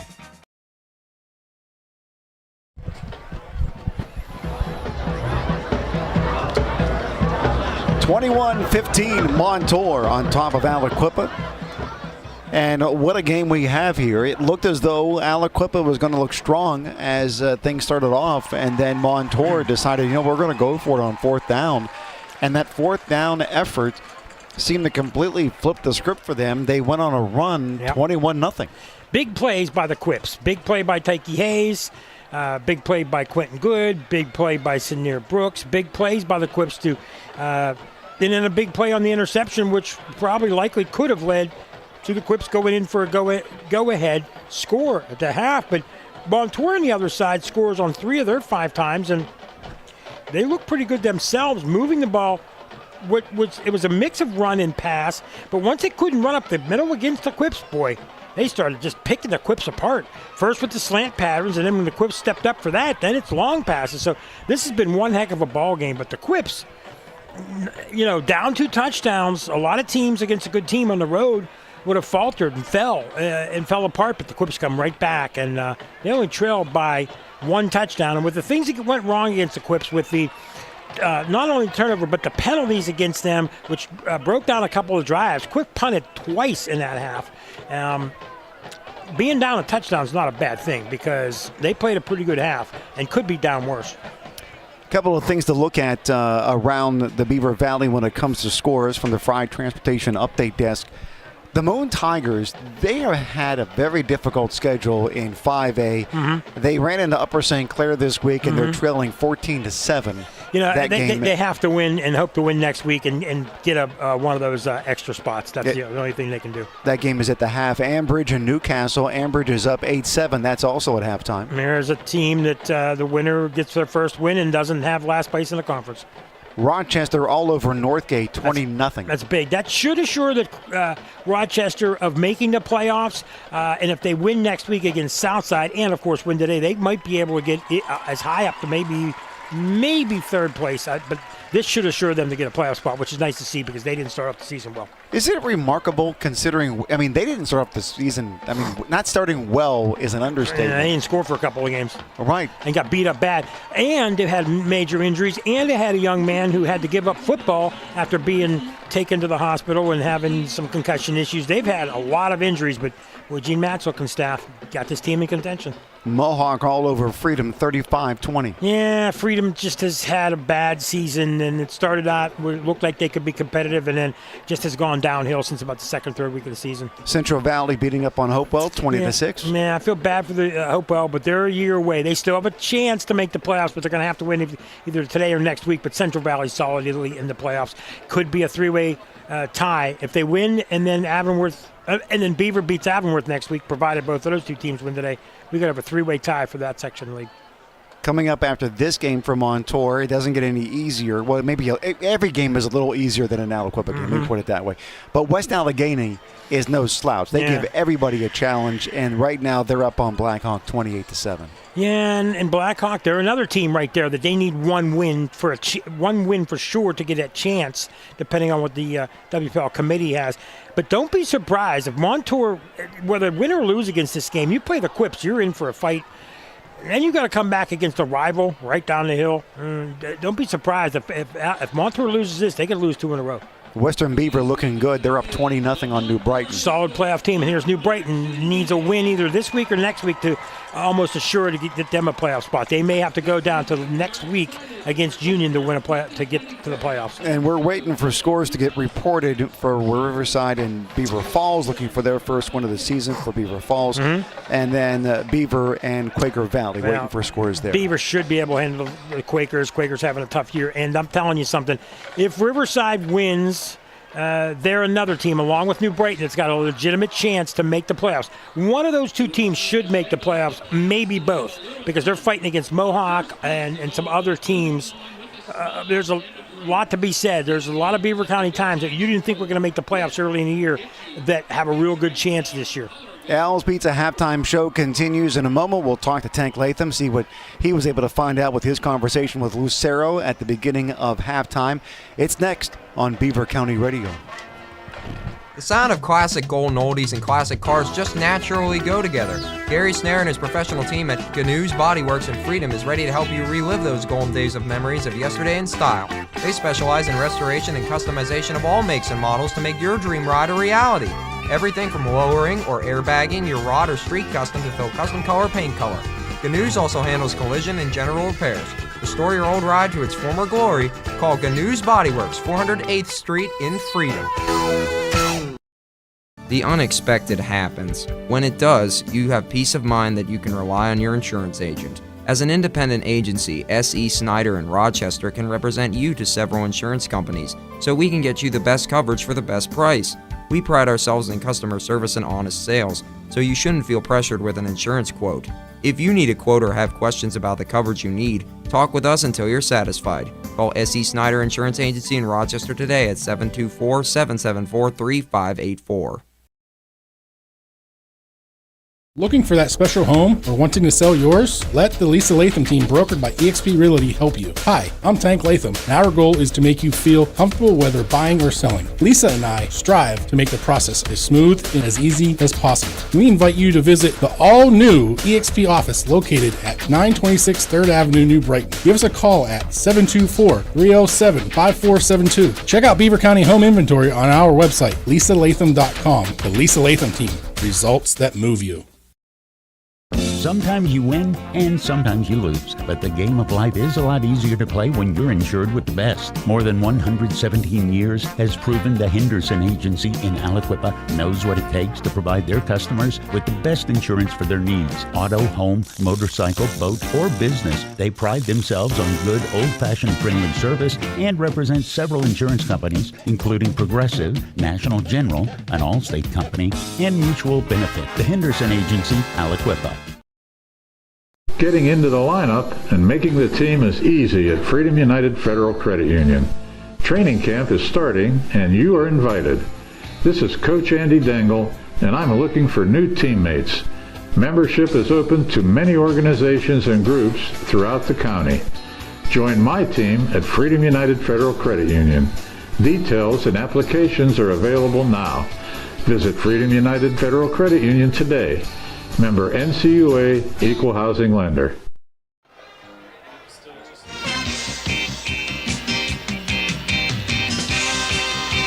(21-15) Montour on top of Aliquippa at the half. Aliquippa gets the ball to start the second half. Tank Latham in the studio with us for a moment. The eXp Realty Sideline Report going upstairs, and you had a chance to talk to Lucero going into halftime. And what's his disposition at this point? Yeah, Coach Lou seemed very confident about his teammates, but with them acting the way they should be. He prepared them for this. Like he said at the beginning of the game, keep the big plays down. And for the most part, that's really is what happened. A few plays here and there. Aliquippa broke a couple here and there, but their guys are building that confidence. And then I seen on the sideline down there, some of their two-way starters are starting to suck air a little bit. I heard you guys talking about the conditioning aspect of it. It's a cold night down there, so it's getting harder and harder to breathe when they're out there sucking that cold air. So see how that plays into the fourth quarter. Yeah, this is a challenge that the Montour guys haven't had to experience before. I mean, nobody is at Aliquippa caliber. You're playing the number one team in the entire state in 4A. I mean, this is a playoff game in all respective means. Yes. It really is. Yeah, and this could be a matchup easily, not only a WPIAL playoff game. This could be a state championship matchup. The talent is out there for sure.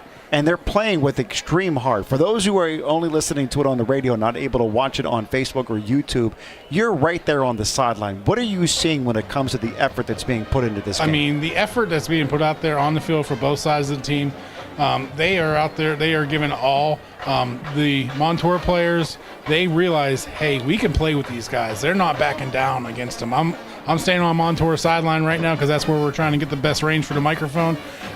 You can see it in their eyes. They're hungry and they're wanting to win this one bad. And right now, the 21 unanswered points, the bench must have been just through the moon at that point.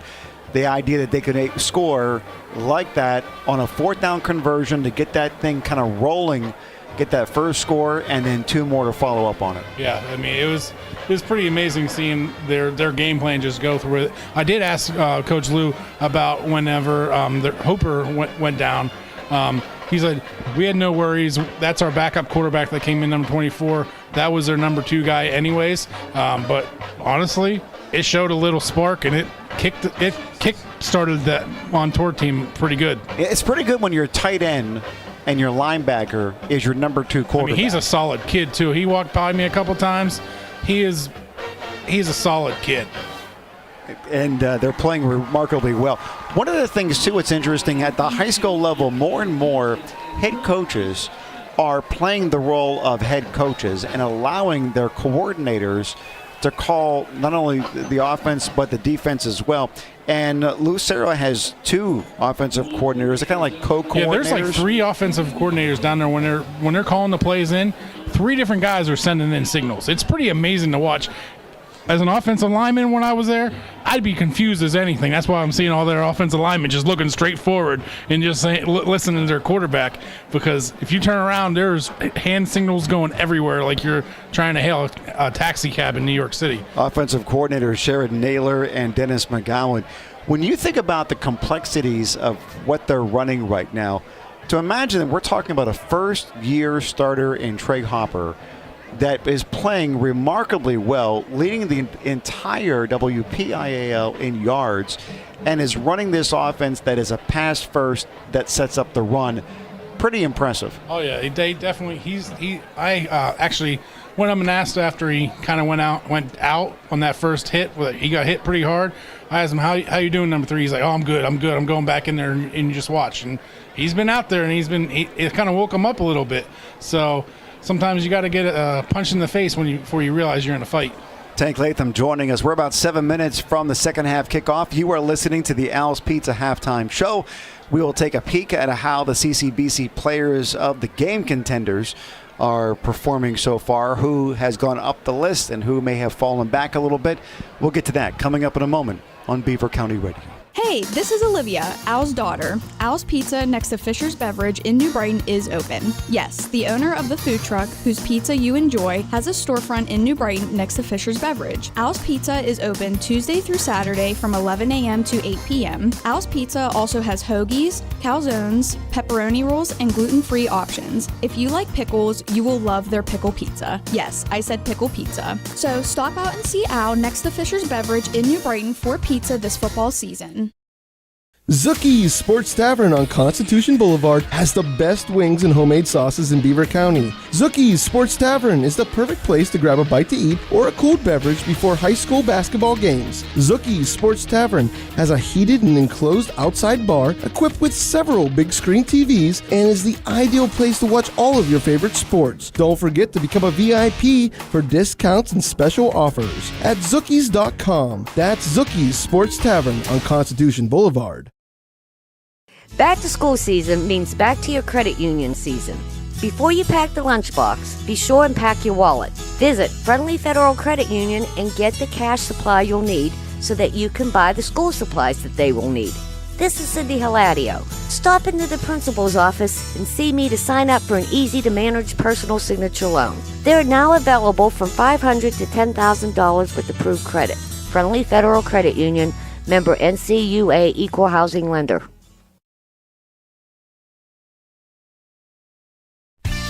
In order to call the right play, you have to be able to communicate.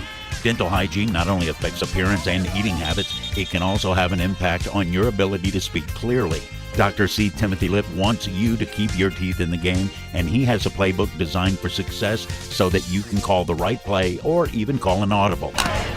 Get suited up for a win or at least a winning smile by joining Dr. C. Timothy Lip's team in Beaver Falls or Robinson Township. Visit lipdentistry.com.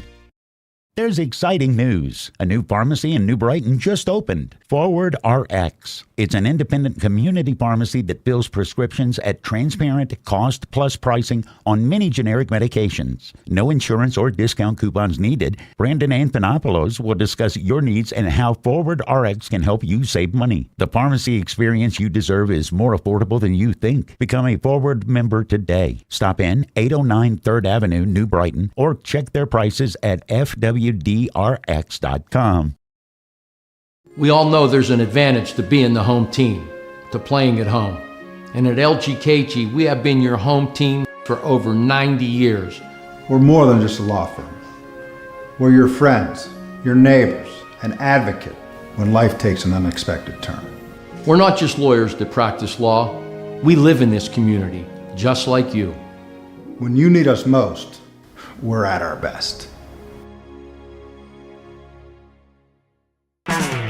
You're listening to 2024 high school football coverage on Beaver County Radio from the McGee Heating and Cooling broadcast booth. Tonight's game is being brought to you in part by Falcone's Moon Township Ford, Freedom United Federal Credit Union, the Community College of Beaver County, Fisher's New Brighton Foodland, Al's Pizza in New Brighton, Friendly Federal Credit Union, Tri-State Sporting Arms, Drug-Free Aliquippa, McGee Heating and Cooling, LGKG, the St. Barnabas Health System, and Beaver County Radio. The New Brighton Halloween Parade is the wildest, scariest, funniest, and ghoulishly fun event of the season. Join the New Brighton Halloween Parade Committee and Beaver County Radio Wednesday, October 23rd starting at 6 p.m. for a special live broadcast and video stream simulcast of the parade on our Facebook page and YouTube channel. Special coverage is being brought to you by Craig's Hardware, Carver Construction, Eyes on 3rd, D&G Rentals, Gosnell Auto, Fisher's New Brighton Foodland, eXp Realty, the New Brighton Halloween Parade Committee, and Beaver County Radio.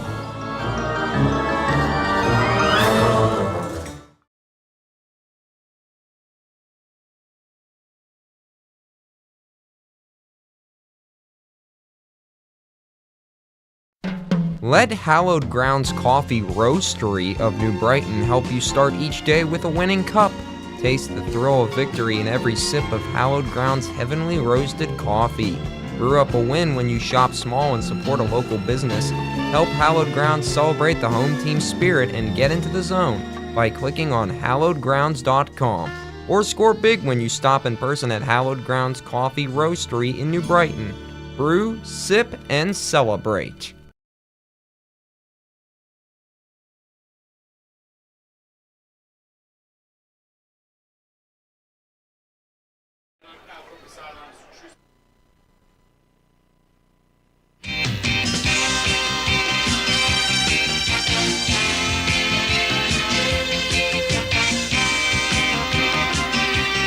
(21-15) Montour on top of Aliquippa. Are you surprised by this score?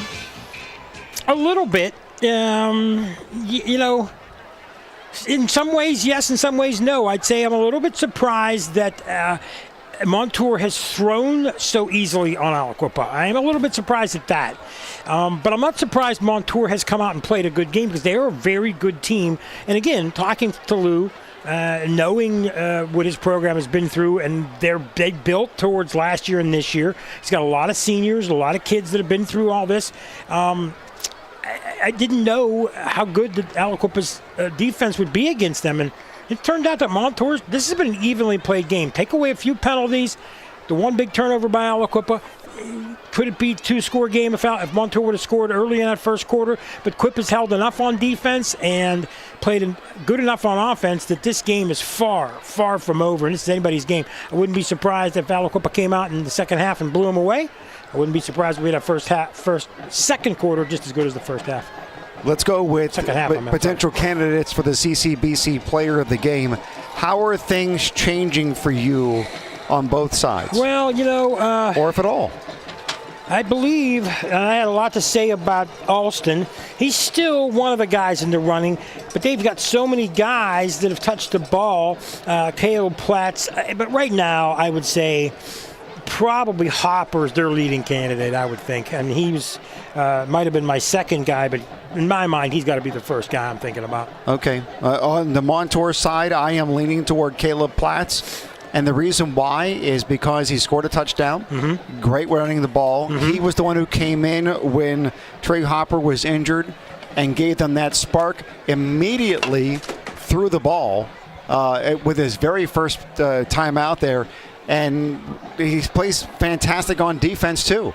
Yeah, so he's just handling it on both sides of the ball. So for me, Caleb is up there. Now, on the flip side, when it comes to the CCBC Player of the Game for Aliquippa, where do you go to Well, first? You know, I said Tyke Hayes in the beginning. He's got that big touchdown.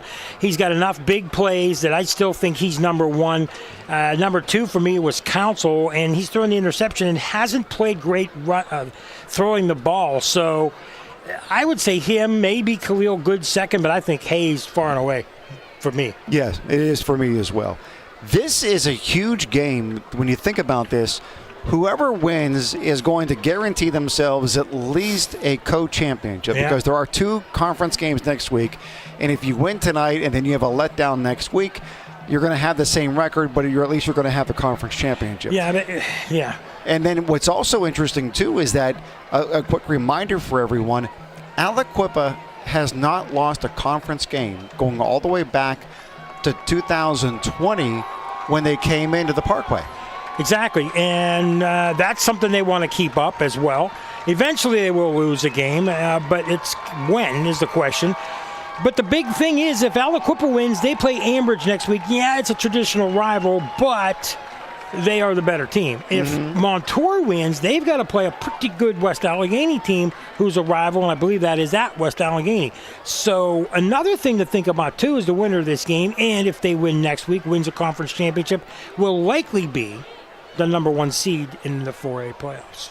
And Aliquippa, they have had Montour's number over the course of the past 7 years. Most recently in 23, Quips won 42-18, and then back in 22, they played them twice, regular season and then postseason, and defeated them handily both times, 33-0, and then 41-7. And so you have Montour saying, listen, we are tired of being the little brother here in the Parkway Conference. There they are. And down on the field before the game, I asked one of the Aliquippa assistant coaches, I said, hey, you guys win this game, you know, more than likely number 1 seed. More than likely, you're looking at a possible another how many straight years down at Acrisure. And he said, I wouldn't be surprised if we play this team again. Now, if they play them again, it's going to have to be down there. And you know what? You think about it, if that happens, likely you're going to, and likely knowing the WPL and how things operate, if these are two of the best teams, they won't have them as the number 1 and 3 seeds. They'll be the number 1 and 2 seeds likely, because you don't want these two teams playing in the matchup in the semifinals. You want these two teams in the semifinals. Well, if nothing in the finals, else, I think. Put them on opposite sides. Exactly. Even if you make them 1 and 3, put them on the opposite side. Exactly. That's what you want, because if they're the two best, and I right now think they're the two best in 4A. I mean, there's some other teams that are good. There's no doubt. There are a lot of good 4A teams, but I don't think any of the 4A teams are quite as good as these two. I really don't. I don't think anybody's the 3 and 4 are a step down. It's these two and everybody else. And even the loser of this game, unless they lose again next week, should be these two teams should be 1 and 2, I think. Yeah, I think you're right about that too, as far as a step down. Because when you look at them, not only are they 1-2 in 4A and the WPIAL, they're ranked in the state. The Post-Gazette has them 1 and 5 in the entire state. I agree. So whoever else you would put into place, it'd be difficult to figure out who would be the 2 or who will be a great competition for these guys. But when you are the top, everybody wants to come out and play their very best game against you. Yeah, and we talk about 4A. Knott's a pretty good team. Hampton's decent. Mars is decent. Bell Vernon's pretty good, but Aliquippa was handily beating them before it started raining. TJ could have a legit beef as a number 2 seed. That might be the only team standing in the way of a 1-2 Aliquippa Montour. That could be the only way we don't see that happen, because I don't think anybody in Section 2 is close to these two teams. Just TJ. And in my mind, that's your 3 best teams, and everybody after that is definitely a step below those 3 teams. All right, we are just seconds away from the second half kickoff. Let's pause, if we could, 30 seconds. We'll come back with that kickoff on Beaver County Radio. Can you believe fall was already here? This is Diane Ireland of Ireland Contracting. Improve your home energy efficiency and curb appeal with Ireland Contracting. Get new windows, siding, and roofing professionally installed by one of the top contractors in the Pittsburgh area. We specialize in premium siding, Owens Corning shingles, Pella windows, and more. Save your money for the holidays and use 12 months same as cash financing. Call 1-800-NEW-ROOF or visit IrelandContracting.com.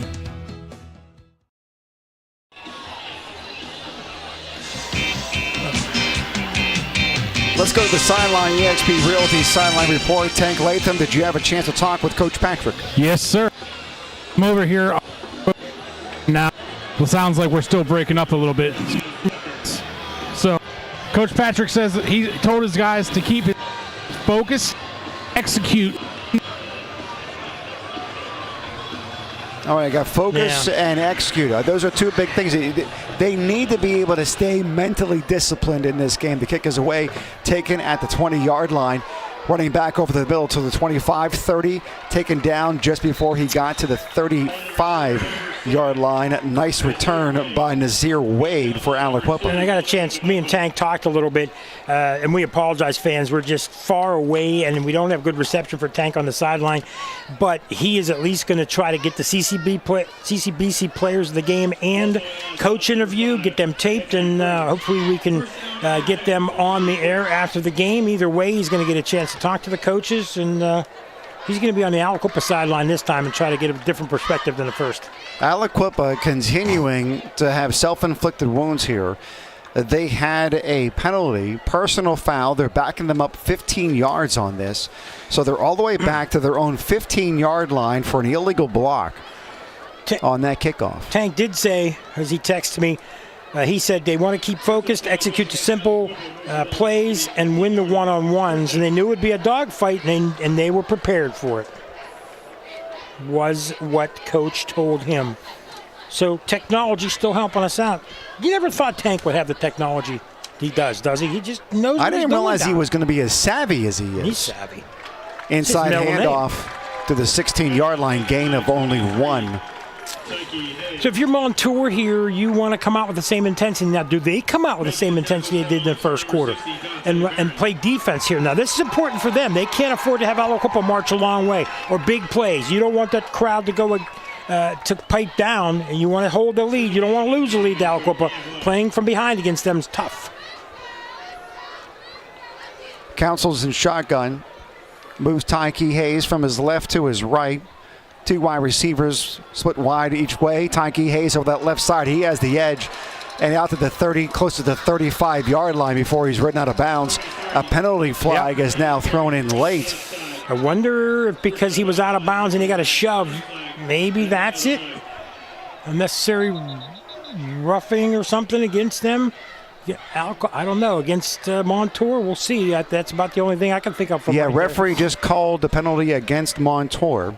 So it was a run out to the 34-yard line, pickup of 18 on that. And they're going to tack on 15 more, face mask penalty. That'll put them all the way out to the 49-yard line.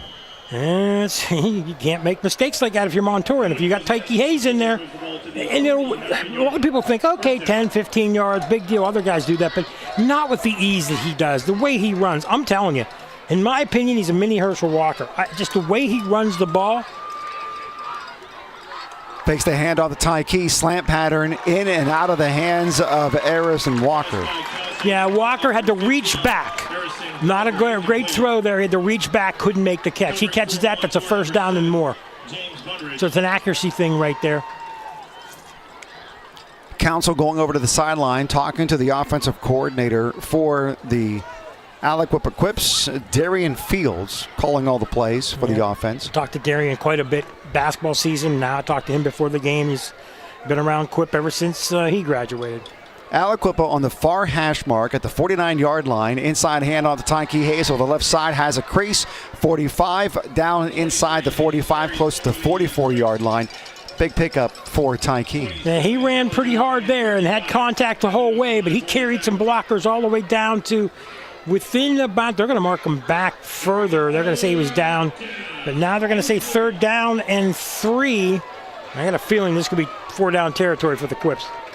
Twin Wise to the right side, fakes the handoff to Tyke, dumps it off to Longmire. Longmire has it inside the 30-yard line, makes a couple of men miss, and finally taken down around the 27. Now we saw that play to Tyke earlier in the game, and he got tripped up. This time it works for Longmire and a first down, and they're moving easily down the field and down to the 27-yard line. A new set of downs, and again, like I said, with Tyke Hayes, you're never out of any game, never out of any situation. He hasn't stepped out of the game in a while. Aliquippa down by 6 points, trailing 21-15. Tyke Hayes on Council's right hip. Bumbled snap, and he had to fall on it on the 30. Boy, I don't know if that was Tyke didn't think he was getting the ball and he missed a play, or if Council didn't quite hand it to him properly. Not sure there, but mistake by somebody, and Tyke was pretty upset, so I think that indicates to me that it was on him. So now they're back to the 31-yard line on 2nd down. Tank saying bad snap. Council has it. Twin Wise to the left. Penalty flags coming in. That's probably on Quip. And illegal motion against Quip. And they're backing them up 5 yards. So now it's back. This might not have the hype of 2 years ago between Aliquippa and Central Valley, because that game was hyped and everybody talked about it from the summer on. I think people knew Montour would be good, but I don't think people knew Montour would be this good. So this game wasn't talked about as long, but this is a pretty well-hyped game as well. Twin Wides. Handoff. Up the middle. Pickup of a couple of yards. The legs are still churning. That's important. And Tyke, because of those legs churning, picked up another 2 or 3 yards, getting it back to the 32. And 2 years ago in that Central Valley Aliquippa game, the game was close for a while, and you get to the second half, and then Central Valley just could not hang with Aliquippa, and Aliquippa ground them down and ended up beating them and was the better team. Today's a little bit different of a game. Different players, obviously, except for a few, and a much closer game. Much more wide open game. Big 3rd down play here because of the penalty and the bad exchange snap. It's a 3rd and long. Council looking. Hayes has it out in the flat 30. 25, taken down around the 22. Had to get into around the 17 for first down pickup. But they are in a down and distance where it wouldn't be a surprise if they went for it here on fourth down. Oh, yeah, you're not going to punt here. And I don't know if they're going to have a strong enough leg to get a field goal. So you're at the 23, 33. That'd be a 40-yarder. I don't know quite if his leg's that good, but you're third down. You're fourth down and 5. You don't make it. Okay, Montour is going to have to go 80-plus yards likely, or, 77 yards. So you got to go for it here, no doubt. The question is, what's the play you're going to run? I got a feeling Tyke Hayes is going to get the ball in some form. Their most successful passing so far tonight has been the outlet passes, screens and outlets. Hayes over that right side. Does he have first down pickup? He does, easily inside the 15-yard line with that run. And so what he does is he looks like he's going to go outside. And the right cornerback, he bites to the outside. What's Tyke do? He cuts in and goes where there's a seam, and he easily gets the first down. Yeah, they got some help from the safety, but, you got to respect his outside speed. You have to go that way with him. We got a quip down. And that's Tyke. And a timeout. And we'll take a timeout with him as Tyke Hayes is limping to the sideline. Second time he's come up with a little bit of a limp, and he's walking off to the sideline under his own power. Back in 30 seconds on Beaver County Radio. J. Young Refuse in Industry is proud to be an integral part of Beaver County for the past 34 years. Featuring a wide range of recycling services for contracted areas, they are sure to help you get the job done. The J. Young Refuse team of professional drivers consistently exceeds safety and service throughout the day while their customer service representatives take professionalism to the next level. Call them today at 724-495-6199 with any questions you may have. Yes. Handoff up the middle inside the 10-yard line. Sanir Brooks in for Tyke Hayes. And a nice pickup on first down. Here's the thing about Tyke Hayes now. If he's having some lingering effects from the hamstring, now you got to ask yourself, is it worth playing him the rest of this game if he's so-so to win this game, or do you want to save him for a longer playoff run? You don't want to damage the kid. This is a tough choice. I don't think he's back in there. No, Sanir Brooks is still in with Council. He's on his left side. 3 wide receivers to the wide side to the left. Handoff to Brooks around the right side. Down inside the 5. Touchdown, Sanir Brooks. That's his second touchdown of the night. Yes, it is. And all of a sudden, he creeps up the list of guys we talk about as CCBC players of the game.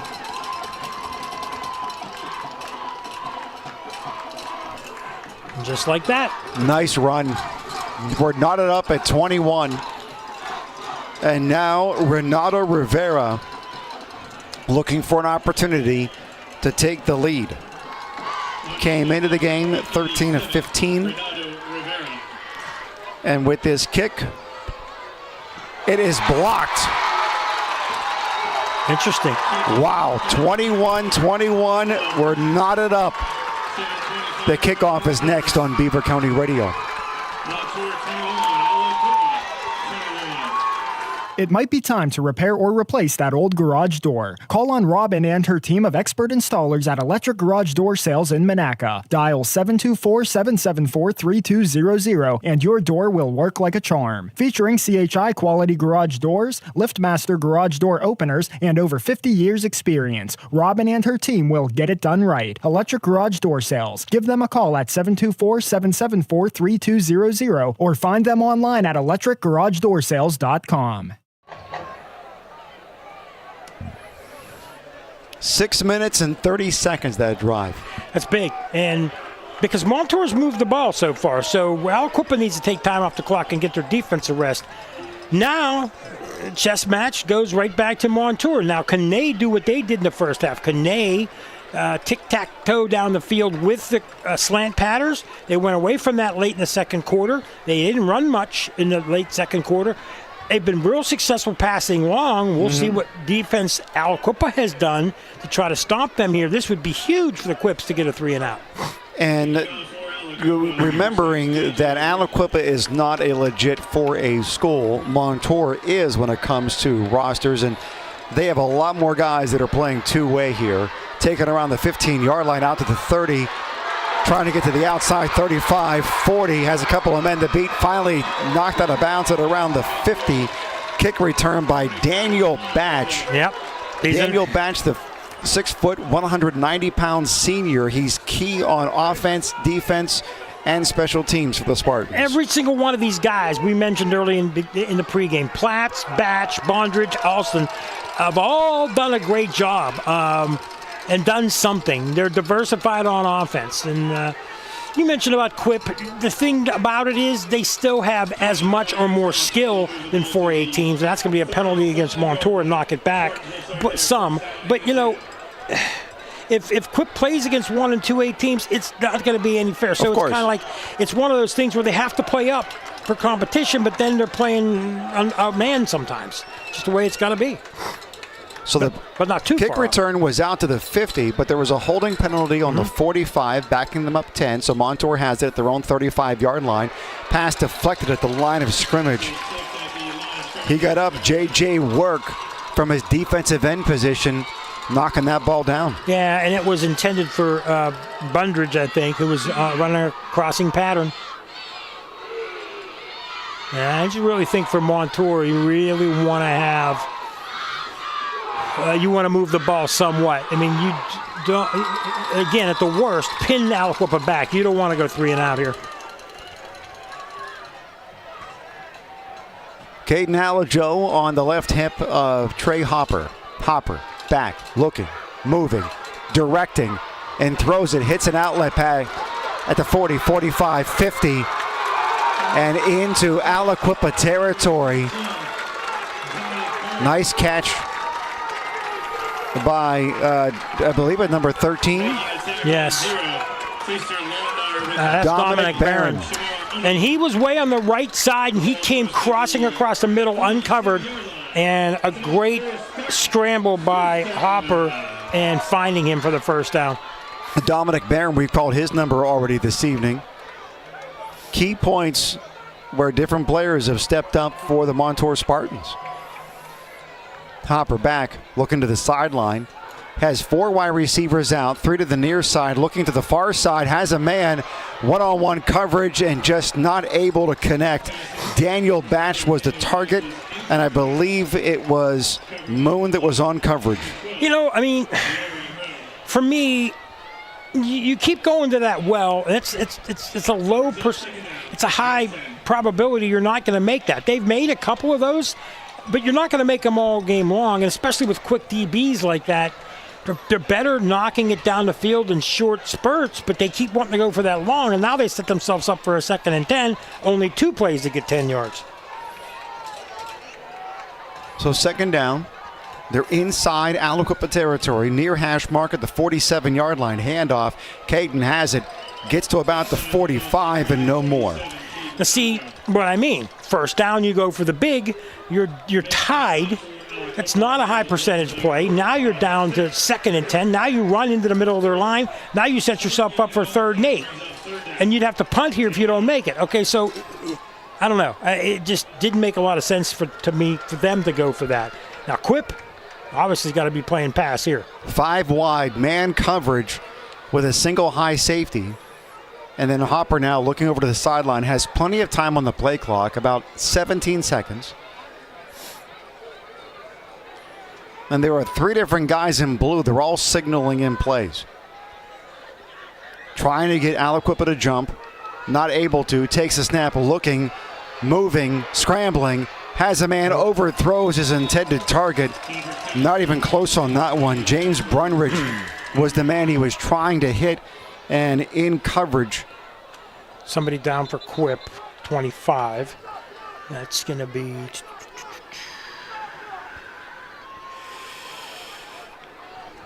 So, slow getting up, but he's okay. 25 for Aliquippa. Devion Taylor. Yes.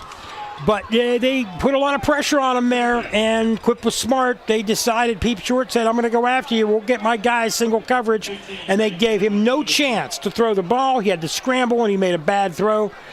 You know, I just think if you're Montour, you've done well with your chip shots down there. You've gone to the well too often on those deep plays, and you go to it on first down, not a smart play in my opinion. Now they got to give the ball up, and we'll see about a return and what kind of field position Quip's going to have. Braden Davin is back to punt. He's on his own 41-yard line and set back deep for the return. Harrison Walker lets it bounce at a 15. Touches it Aliquippa Quip, and it will be tackled down at the 1. Tackled at the 1-yard line, so Aliquippa now has it. Just a bad decision on what to do with this ball that bounced. Did it hit anybody, and then he had to pick it up, or should he just let it bounce? Interesting. I think there's a bit of confusion here because there was a kickoff where they let it bounce almost as though they were thinking they were covering a punt. And then now here, they reacted to a punt as though they had to pick it up. So now it's 1st and 10 from you the know Quips what? 1. They've scored on deep plays like this many times because everybody up now playing the run. Look at this.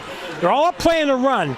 And here's a situation. You give Tyke the ball and let him outrun everybody. Don't be surprised he gets the ball and goes around the end. Tyke has it. Tries to get through that line. He's able to pick up a few yards, carrying, pushing, plowing. And breaks 3. No, they whistled him dead. Well, I mean, they whistled him dead at the 7. That wasn't even Tyke. No, it wasn't. That was Sanir Brooks. Yeah, Tyke's still not in the game. Interesting. If he's not, I wonder if he's nursing that hamstring. And there's a player down from Montour. That's A.J. Alston. Well, you got to give the fight of these Quips something to think about because, this young man churns, and he gets, 8 yards? 9 yards? And they call it, there's timeout, injury timeout. Yeah, A.J. Alston is being looked at by the training staff, so they call timeout on the field. We'll call timeout with them. Back in 30 seconds on Beaver County Radio.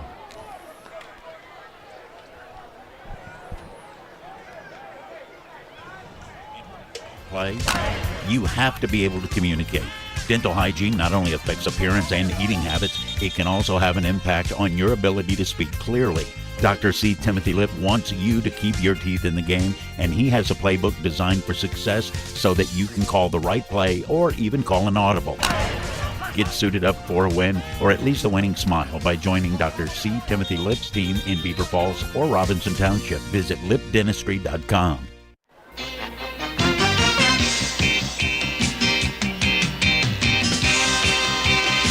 A.J. Alston still on the field being looked at. A.J. Alston would be a huge loss. He plays both ways. He's the free safety for the Montour Spartans. He's also the leading receiver for the Spartans coming into this game by a bunch. Targeted 36 times and 583 yards, averaging about 16 yards of reception. Got a touchdown this evening. And now he's coming off under his own power helmet in his hand. It looks as though he's limping ever so lightly. Wouldn't be surprised if he's back in this game relatively quickly. Speaking of limping, Tank says Hayes has an ankle issue, limping, but it looks like he's getting ready to come back in.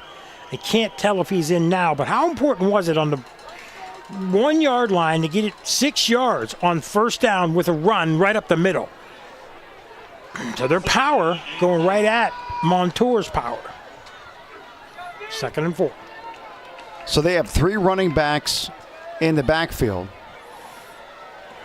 Well, I can't tell. Longmire is in the fullback position. And Sanir Brooks is in the tailback. Hands it off to Longmire, bouncing it outside. Gets to the 10, almost to the 10-yard line. Actually taken down at the 9. It looked like he was going to get the edge there, and then it was just closed in by the defensive back. Yeah, they did a good job there. That brings up 3rd down now. I think he's coming back in. It's hard for me to tell from here, but it's just impossible from this far to see if Tyke's back in the ball game. But the blocking just wasn't there, Robert. They went left when they had set up like they looked like they were going to run up the middle with a full house backfield. Hayes is in. It looks as though he is in. Longmire is in the fullback position. Broken eye to the right. Handoff to Tyke. Hit at the line of scrimmage. Taken down right around the 12. He gets it. First down pickup. Had to get to the 11. Got to the 12. He's a first down machine. That kid has gotten bigger and stronger. I mean, A lot of people don't think this means a lot, but in high school basketball, and I say this all the time, people might get tired of hearing it, standing still under the basket for a kid that's like 5'9", 5'10", and he just jumps and easily dunks a ball. I mean, you just don't do that unless you're a 6'5 guy, 6'8 guy, but he is such an unbelievable athlete, and a lot of people don't realize that. This kid has incredible speed and athleticism, and if he keeps his head on and keeps working hard and keeps getting bigger, he'll be a star in college, too. Full house backfield. Twin running backs that try to block for Tyke Hayes. That wasn't happening. Great tackle in on that one. Caleb Platts from his middle linebacker spot was able to split the running backs that were blocking for Tyke and tackle him for a loss back to the 9. And, you got to stop him sometime. That's going to happen to any great back, even Walter Payton and Tony Dorsett. All those guys get stopped. But, guys like Tyke just keep on fighting, and you can stop them for a while, but then they're always capable of that 80-yard run. 3 wide receivers, he's looking for them. Has a man around the 13, caught. Open field tackle, taking him down around the 17. That was a nice catch. Larry Moon on that one. And, one-on-one, the DB got a body on him, got a shoulder pad on him, and then got help. Moon broke away from that, so he couldn't tackle him one-on-one, but the secondary came in for help there. That brings up 3rd down and 4. Big 3rd down here for Montour. Now, considering where Aliquippa was to start this at the 1. Yep. And this is eating away this 3rd quarter. Both teams have had the ball once, Quips twice. We're now under 2 minutes to go in the 3rd. Fakes the handoff, fumbles the ball, it's on the ground. Montour picks it up, scoop and score! Daniel Batch on a scoop and score for Montour. They go up 27-21. And that was 6 yards? Man, I tell you, 2nd turnover.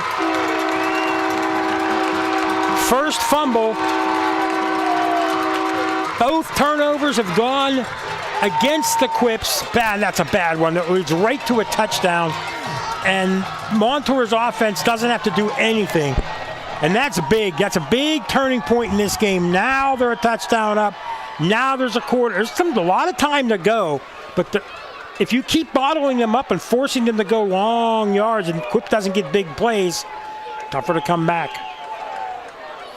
Good defensive stance there. Montour went wide for a moment. Now they're bringing everybody back in to a traditional point after touchdown attempt. Calls for the snap. Kick is up. And the kick is good. 28-21 Montour. The turnover was big. And you know what? Aliquippa has been having a little bit of a problem with the center exchange with the quarterback. They've also, on a time or two, have had a difficult time just with the quarterback running back exchange. You got a freshman as a center. You've got a new quarterback who, he's played all year long. They've had some tough games in the beginning of the year against good teams. But now this is their toughest game since Penn Hills. And he's played some as a freshman, some as a sophomore, but a lot of time in garbage time. Now he's playing in big time, and they made a mistake. And that there is still some youth on Aliquippa. And the fact that Montour bottled up Hayes and Senior Brooks on that last drive, taking advantage. They took advantage in the first half on the interception. They did not take advantage. I don't believe they did. No, the interception did not cost them, but still, that's 2 turnovers. Montour scored on 3 straight possessions in the 2nd quarter. Quip scored once in the 1st quarter and once in the 2nd, and now Montour with their 4th score. And now we just got a text from Tank. Defensive tackles for Montour really making that play happen.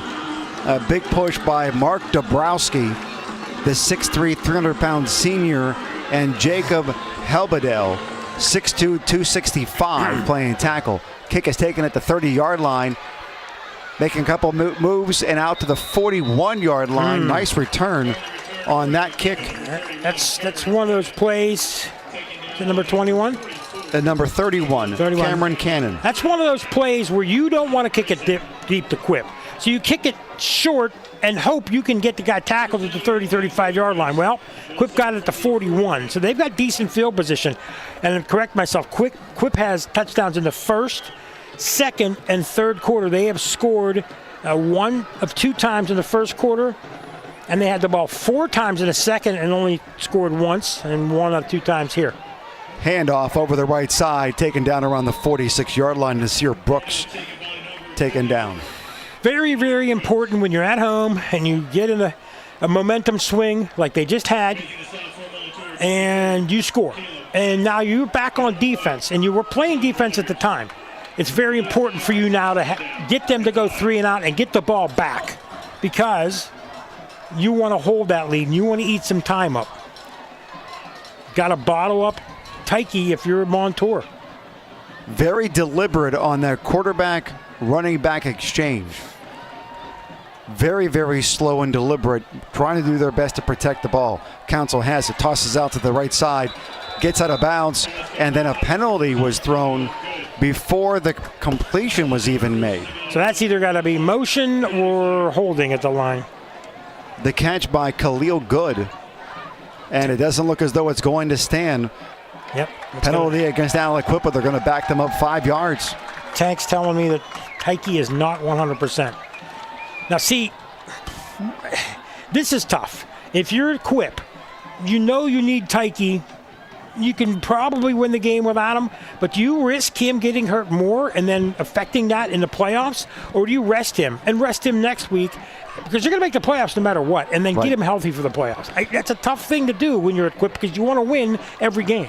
And conference championships are nice. Exactly. But they're not WPIAL Exactly. championships. And the town demands it, and sometimes a little bit too exceedingly, but I'd keep him out if it was me. 3 wide, running back going out. Walker has it, comes back over the middle, trying to get outside, making a couple of men miss back over the 41-yard line. He was all the way back around the 35 as he was going back in the middle of the field and then shot back up. Ended up getting 3 yards, but it looked like he was going to lose about 6. Could have been worse.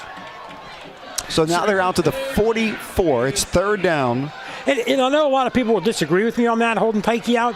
But, I mean, you got to think about more than just now. You got to think about his future, because you mess around with an ankle and a quad or a hammy, now it could affect you and linger for a long, long time. Aliquippa, 3rd down, 7 yards to go. Back to pass, looking for a man, has him open. Needs to get to the 49, and Montour was able to stop him. He needed to get to the 49 of Montour. They tackled him on the Aliquippa side of the 50. And I'll bet you they go for it here. I think they just called timeout. And that's the end of the 3rd quarter. 28-21, Montour on top of Aliquippa. The 4th quarter is next on Beaver County Radio. You know, I've heard people refer to older veteran athletes as being all washed up. Well, quite frankly, that's a rather nice compliment if you ask me. This is the Aquaman of Beaver County, Jim Riggio from the Beaver Falls Municipal Authority. When you hear something like that, you have to consider the source of the water, that is. After all, getting washed up with Beaver Falls Municipal Authority water can't be a bad thing. That's because for over 80 years, we've made it possible for everyone to feel washed up, even if they are not star athletes. Click bfwater.net.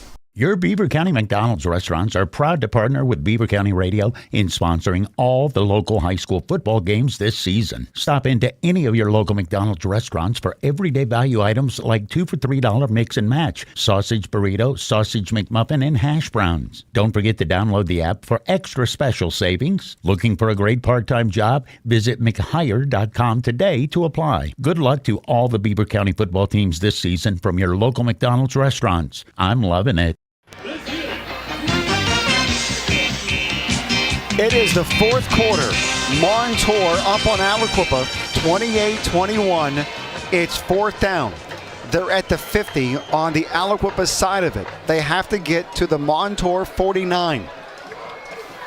Everybody's in tight. A lot of guys in that backfield. A lot of guys in that backfield. Tailback. And he's able to get to the 49. That looked like that may have been Tyke Hayes diving. Yes, it was. Tyke Hayes is back in the game. And knowing the looks as though he's walking fine. Yeah, knowing the type of kid he is, You're going to have to really be hurting to keep him out of this game. And this is we talked about this off. I mean, I know the Aliquippa fans and everybody wants to see them win by a bunch all the time, but these are the kind of games you want to see Quip in against really good teams and real good competition excitement. Ty Kihei just ran back to the sideline, a little gimpy. Snap, handoff. Brooks has it, making a couple of people miss, able to get from the 49 down to about the 46. And it's a big turnout for Montour in their last home game of the season. They got people lined along the fence down there. They got a lot of people. Their side is packed. Yeah, what's interesting about this, if you've not been to a Montour game, there is no away stands. Yes. There's no across the field stands. Everybody's on the home side, if you will. Just a section over here for the away team. Fakes the handoff to Senior Brooks, going deep. Man's wide open. Caught. Touchdown, Aliquippa.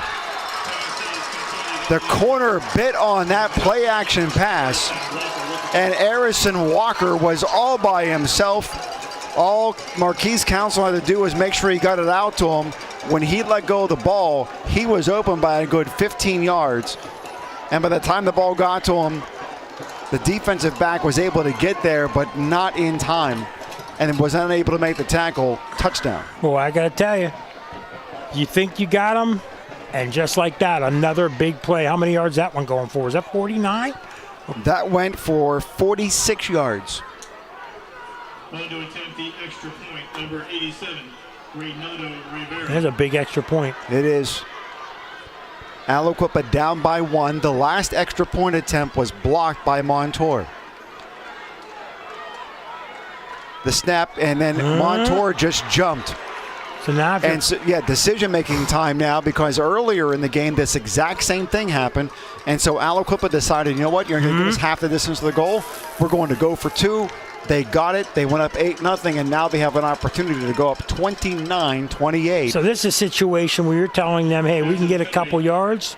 Now you have to score and get a 2-point to tie us. And if we don't get it, we're still good enough to still win this game. Even if we don't get it and we trail by 1. 10:59, a lot of time left in this one. That's a lot of confidence here. Yeah. 2-point conversion attempt. Senior Brooks in the backfield. They're going to throw for it, and it's converted. Council throws it to the tight end. Longmire catches it. 2-point conversion is good. 29-28. Aliquippa back on top.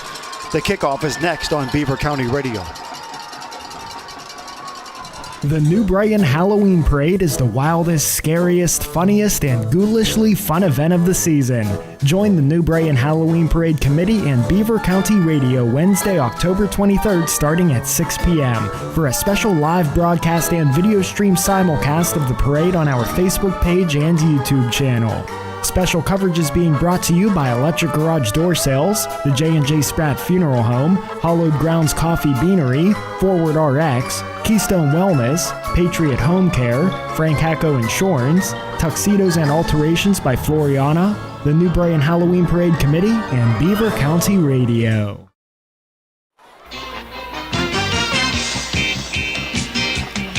What a fourth quarter already. We still have 10:59 to go. We've had 2 scores. The scoop and score by Montour at the end of the third quarter, and then to start the fourth quarter, Aliquippa. And Montour's only had the ball 1 offensive time. They scored on that scoop and score, but Aliquippa's had the ball 3 times and scored twice. Turned it over once and enabled Montour to score, but now Montour's offense has been off the field for a while. Now it's time for them to, they got to score no matter what, because they're down 1. Kick is away, taken at the 23-yard line. Going across the field out to the 25 and no more. Kickoff return by Daniel Batch, setting up 1st and 10 for Montour from their own 25. And a mistake by Montour on an offsides play, and you let them have it half the distance to the goal, and then you get them an easy 2-point conversion. Could be the difference in this game, but Montour. Now, again, the chess match. Every single play now, every single possession is Montour must have called this time. No, they didn't. They're going back with their offense on there. 10:52, long way to go. We're at 29-28. I mean, we could be into the 40s by the time we're done because both of these teams' offenses seem to be able to score at will lately. And as game goes on, defenses get tired. Montour set. Trey Hopper, running backs both sides. Running backs in motion. Hands it off, though. Caden has it, immediately taken down. Davian Taylor, the sophomore, doesn't start, but another key component on the defense for the Aliquippa Quips. He's in on so many plays. There's another thing you got to think about, Robert. Both of these two teams, most of the year, have been sitting starters by this time. And now the starters are playing a full game. And you got to get these guys conditioned, but there's guys going to start getting tired. Who is it on the offensive line or defensive line that misses a block, that frees a guy? Which DB isn't quite up for the challenge? And those are going to be things that are going to determine this game that we just can't see and know.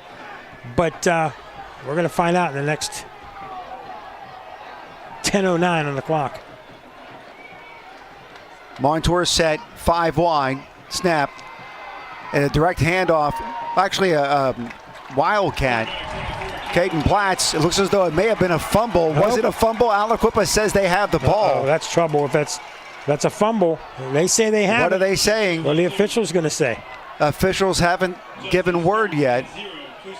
They haven't given an indication yet. Yes, they did. They got it. Aliquippa football with the 31. And now a huge mistake by Montour. Their first turnover. Aliquippa's turned it over twice. One cost them. This could be the conference championship right here. If the Quips run down and score, there'll be 2 scores up. And not saying it'll be over, but it's tough coming back against the Quips in the fourth quarter. Not many teams do it. So Aliquippa has it. 1st and 10 from the 32 of Montour. Far hash mark. 3 wide receivers wide, all to the near side. Sanier Brooks on the hip of Council. Council back, has plenty of room. Sees a man deep in the end zone. Can he hit him? He did. They call it a touchdown. It is. Touchdown Aliquippa. Harrison Walker climbed the ladder to get it. And now Aliquippa up by 7, looking to go up by 8. That's a dagger. I don't care what anybody says. You're at home. You turn the ball over. Aliquippa, you know what? I should have thought of that. They go for the kill more than any team, any time you've ever seen. They always try to take advantage of teams when they're down, and they did just that, Robert. They went for the kill. The guy was wide open. In fact, the ball might have been a little underthrown. He had to wait for it. Caught it, held on, touchdown, beat the DB by a good 5 yards. The snap, the hold, the kick is no good. That's huge. They're only up by 1 full score, 35-28. The kickoff is next on Beaver County Radio. How can I help my child to make positive choices? Start with a conversation. Start making the difference. Beaver County parents, is your child between the ages of 10 and 14? If so, Keystone Wellness Programs is offering the Strengthening Families program in your area. This free program is designed for families to have fun together while learning ways to promote family bonding and communications. For more information about upcoming sessions near you, visit KeystoneWellnessPrograms.org. Paid for with PA taxpayer dollars.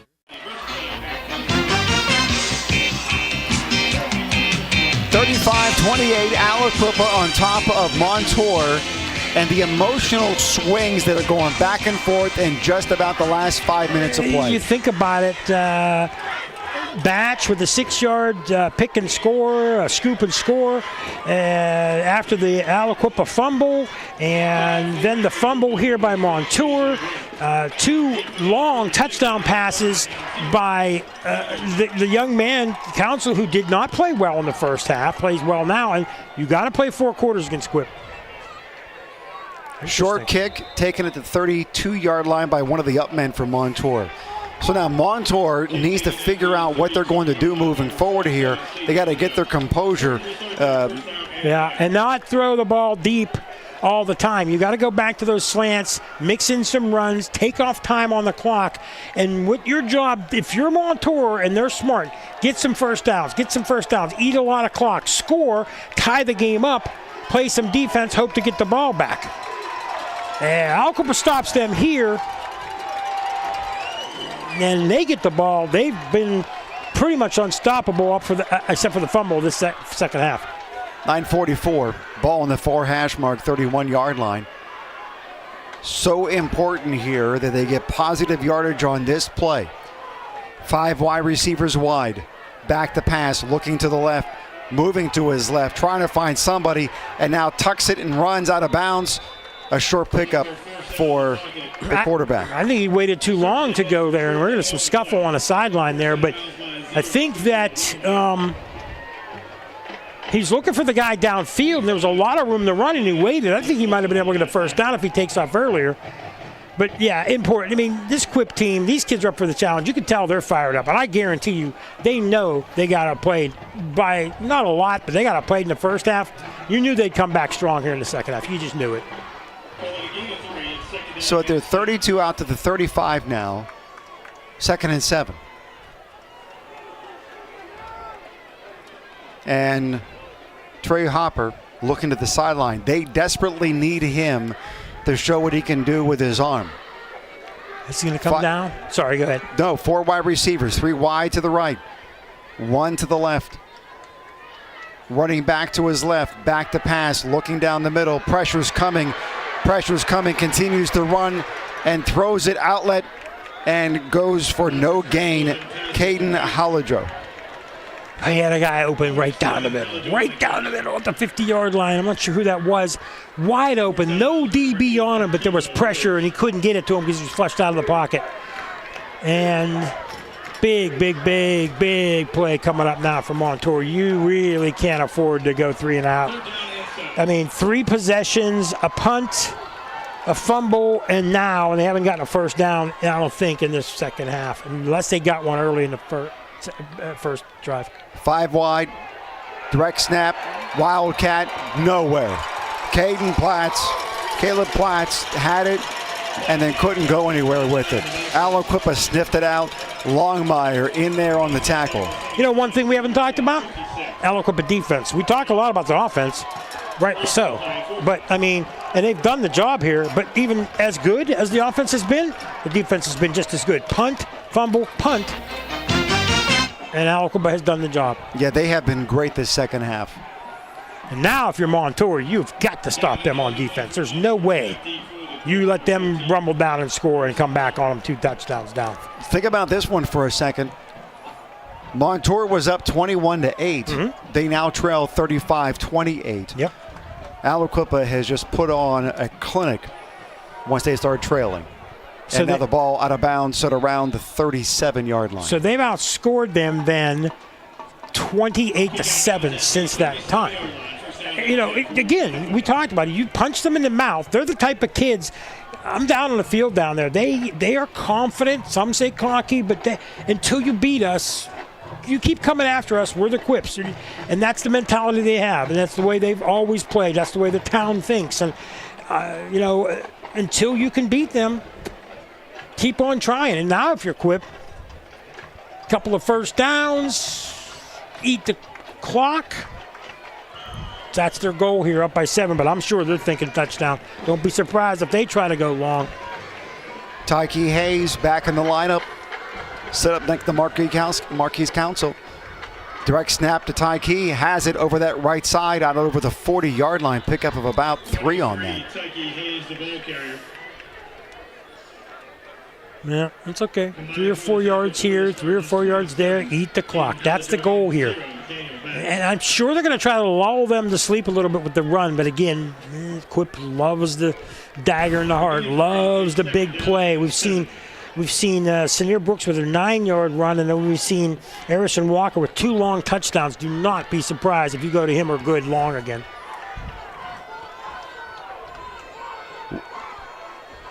Senior Brooks over that right side, out of bounds at around the 44. Pickup of about 3.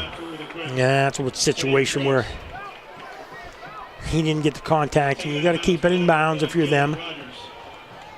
But see, that some teams think that way. Quips don't. Quips have a lead. They don't think about we're eating clock. They're just thinking about scoring and moving the sticks. They're not thinking about killing time. Right. And they don't think that much about clock management either going at the end of the first half. Yeah. They just have this supreme confidence that no matter how much time is left, they're going to score. Exactly it. Very, very good point. Broken I formation to the left. Handoff out to the outside, 45-50, takes a tackle and drags him down finally at the 45-yard line. Okay, now. And now an unsportsmanlike penalty. Well, see. All he did was signal that he got a first down, and apparently that is too much to do at the high school level. I think I don't know for sure, but then after he did that, he spread his arms out as if to taunt them. I don't know for sure. Did he say something? If he said something to the sideline, then maybe that's why he got it. Well, if you put both hands out and you're facing the Montour bench. That's why they called him. Because at the first down, a lot of people do that. I've seen that in high school a lot. But doing this, and did he say something because of the, and those are the things that high school kids do. But, man, those are little things that could cost you a game. Now, okay, game's still in your favor, but what if you turn it over? What if you give them the ball back? You don't want to give them the ball back, and that's a mistake. There are some discipline issues that Aliquippa doesn't have on lockdown. They have extreme talent, but the mental game isn't on par with what their physical game is able to do. There's no doubt and they about just that. had a jump on the offensive line and backed them up 5 more. And something that a lot of people don't know, and that was Cleister Longmire. I mean, he's been around long enough that he should know better than that. They back 5 more yards. But, there's almost every single program, there's things that happen inside the program that nobody hears about. And there's discipline stuff every week. All right, handoff over that left side and going nowhere, maybe a yard on that play. Another flag. This looks like this might be against Quip. I don't know for sure. The Montour sideline's clapping. But what happened was that they were engaged all the way out to the track. And then the line judge came over and brought them back in from the track. Unsportsmanlike conduct against Aliquippa. They're backing them up 15 more. Okay, so now it's still going to be first down, though. So, you're going to make it 1st and 30 at the 20.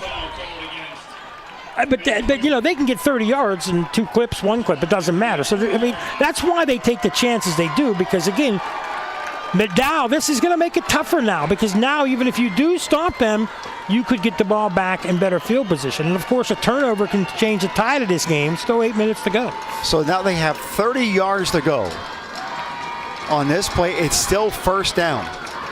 8:01 to go in regulation. Back to pass to the outside. Harrison Walker has it at the 23 and taken down at the 26-yard line. For Montour, that's not bad. For Quip, you're hoping, your athlete gets it in space, misses it, a block. There was nobody out to block, but misses a tackle, gets away from a tackle, and gets 8 to 10. And that ball stays in bounds and just keeps winding the clock. And here, Montour, you got to stop him on this. You have to. Can't afford a long drive. The last play was a second down play. The play counted. The unsportsmanlike, unnecessary roughness was after the play to back them up to the 20. So now they're 3rd down and 24. Counsell looks as though he may be calling an audible. Bashawn Patrick gives him that kind of liberty. 3 wide receivers are wide. 2 to the left, 1 to the right, running back on his hip.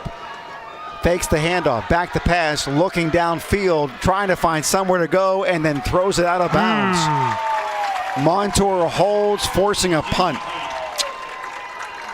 Long way to go on this one. And now the chess match goes to you remove Montour. And they have not played well on offense in the second half. They only scored on the scoop and score. Again, 2 punts and a fumble. And their offense has got to be saying to themselves, look, we have got to go and help win this football game. We've got to go and help win this game somehow. And now they're going to, unless there's a problem, they should get this ball at least at the worst midfield. So Batch is back at around the 50-yard line. Punt formation, pooch punt. It gets out to about the 40.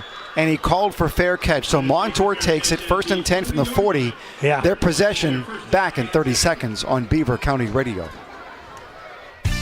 In order to call the right play, you have to be able to communicate. Dental hygiene not only affects appearance and eating habits, it can also have an impact on your ability to speak clearly. Dr. C. Timothy Lip wants you to keep your teeth in the game, and he has a playbook designed for success so that you can call the right play or even call an audible. Get suited up for a win, or at least a winning smile, by joining Dr. C. Timothy Lip's team in Beaver Falls or Robinson Township. Visit lipdentistry.com. Montour has it. 1st and 10 from their 40. 4 wide receivers are set wide. 6:55 to go in regulation. They trail by 7. And Montour, quarterback scrambling, and then just throws it away because the pressure was coming so quickly. So great defensive move. In fact, it was almost as though he jumped the snap count. You know what? They're that quick. But here's the problem is the first half, Aliquippa didn't put this pressure on him as much. They sat back, and they picked them apart. So their defense just said, you know what, we're just going to go after you. And if you can complete passes and before we get to you, fine. But the slant patterns aren't there. They're not giving them time to set up for the long passes, and they've owned them on defense here in the second half. Since they put up that 21, Peep Short and his defense Tremendous. have had Montour on lockdown.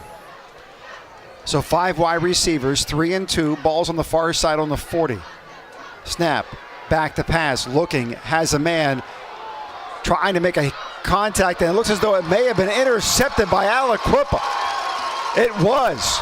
Was that Harrison Walker?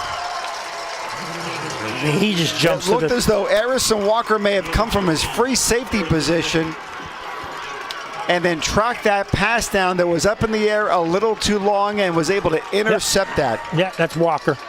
And he just jumps to the top of the list of guys in consideration for the CCBC. Now Montour has got to, no matter what, get them out of here in a few plays. They can't afford a couple of first downs here. They're not going to have enough time. You know what? They again, going for that long pass, it has not worked since the early second quarter. And they keep going back to it and back to it and back to it. And Quip is in better defensive position now because they're pressuring him. Handoff over the left side. A little bit of a jump cut out to the 35, close to the 40-yard line. Pickup of 15 on that play. Number 31, Cameron Cannon. And now you're in a position where you've been through the tough games. You've been through the state championship rounds. You've been a lot of extra games for all these kids over the years. And now you're wearing Montour down. And you can see there's not a lot of excitement on their sideline right now. You can see their crowd's quiet. And this is what Aliquippa's built for. They're built for this pressure. And they've kind of taken the heart away from Montour here in the second half. 1st and 10 at the 41-yard line. 6:05 to go. Running clock for Aliquippa. Council looking to the sideline. Play clock is down to 5. Takes it. Hands it off. Over the left side. Looking for the edge to the 40, 45. And dragged down at the 46-yard line. Pickup of 5. Yeah, and this is perfect right here. And you see what they're doing. They're faking going outside. They're not going outside. They've been told not to go out of bounds. Cut back, cut in. 5 yards. Okay, that's good. We got 3 more plays to get 5 more yards. We're just going to eat the clock. And if Montour can't stop them, obviously game over, but they're going to have to get the ball back by turnover on downs, by punt. But at this rate, they're going to have a long way to go against Quip. They're going to have to hope for a turnover. Under 5:20 to go in the fourth quarter. Twin Wise to the right. Handoff. Brooks tackle behind the line of scrimmage. Number 2 jumping the route, Nino DeMichael. A nice play by him, and that's a loss of a couple. So that helps them, and now makes it 3rd and about 6, 7 maybe. Yes. So this is big. So if Quip doesn't get the first down, how close do they get to it if they don't get the first down? And would you go for it if it's 4th and 4, 4th and 5? Would you take that chance and let them get the ball or pin them back and play defense? If you don't get it here, I think you punt unless it's 1 yard. Sinear Brooks standing next to Marquise Council.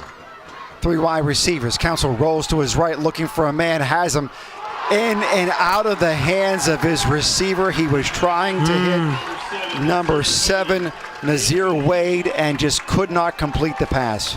You're Quip, you got to punt it here. You're 4th and 7. You can't risk turning it over at midfield, only up a touchdown. Now you punt the ball and hope your defense, which has carried you in this second half. Yeah, the offense has scored 3 of 1, 2, 3, 4, 5, 6 times now.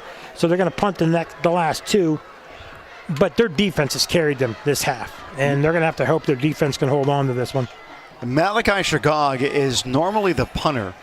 He had one punt earlier in the game that only went about 15 yards. He has not punted since.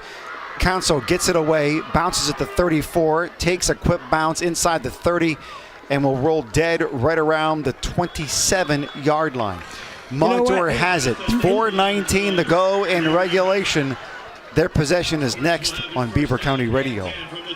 No matter what the circumstances, no matter the reason, one of the few things that is left when a loved one passes on are the memories. Staging those memories in an honoring way is one of the reasons so many people have chosen J&J Spratt Funeral Home. A person's legacy depends on a lifetime of accomplishments and then how they are remembered. J&J Spratt Funeral Home has helped start the process of creating positive legacies for over 70 years. Visit jjsprattfh.com. Joseph M. Spratt, Supervisor and Funeral Director. This possession could be it for Montour. Down by 7. Back to pass. Nobody's open. Looking for a man. Has him open. Oh my goodness. In and out of the hands of Daniel Batch. If he catches it, he's scoring. He got held up a little bit. Not enough for a PI, for a penalty. And just overthrew him a tiny bit. But he had time to throw. See, again, Robert, they're going for the home run pass. And I really think this has hurt their offense because now they haven't run the ball hardly at all in the second half. And Aliquippa is putting pressure on them. They know they're going to throw.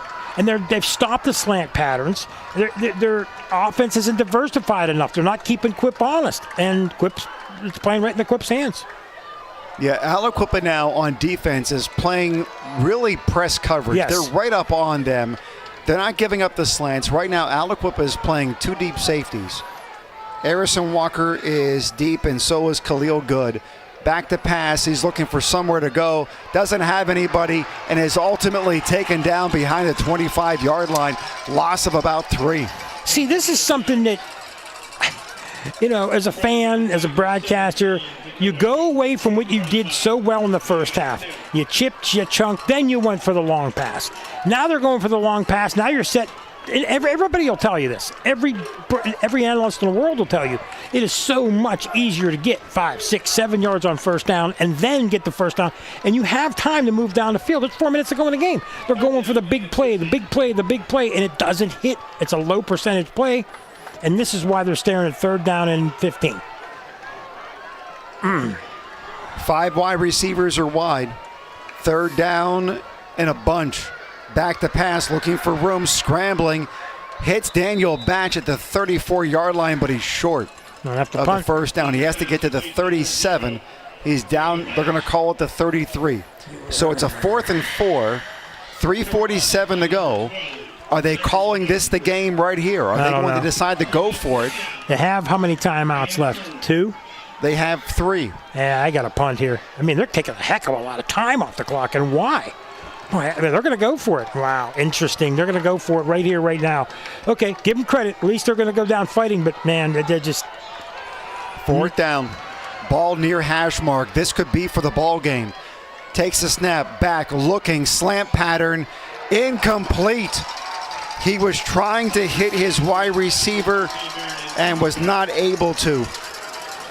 Yeah, Number 13, Dominic Barron went down for it, just couldn't make the completion, and now Aliquippa has it, turnover on downs. I just go back to it. I mean, when you're so successful in the first half and you figured a way out to score, 3 touchdowns on Quip in the first half and figured a way past their defense, and they completely went away from it in the second half and decided to throw long with the athletes Quip has. In my opinion, not a smart game plan for Montour. And Aliquippa up to the challenge defensively. Other than a turnover, they haven't allowed anything here. And the defense really has stepped up. Now all they have to do is eat the clock Don't be surprised if they go for the kill here. Everybody's in tight, and a timeout. That's okay. Play clock was down near 0, so they decided to take a timeout. We'll take a timeout with them. Back in 30 seconds on Beaver County Radio. You know, I've heard people refer to older veteran athletes as being all washed up. Well, quite frankly, that's a rather nice compliment if you ask me. This is the Aquaman of Beaver County, Jim Riggio from the Beaver Falls Municipal Authority. When you hear something like that, you have to consider the source of the water, that is. After all, getting washed up with Beaver Falls Municipal Authority water can't be a bad thing. That's because for over 80 years, we've made it possible for everyone to feel washed up, even if they are not star athletes. Click bfwater.net.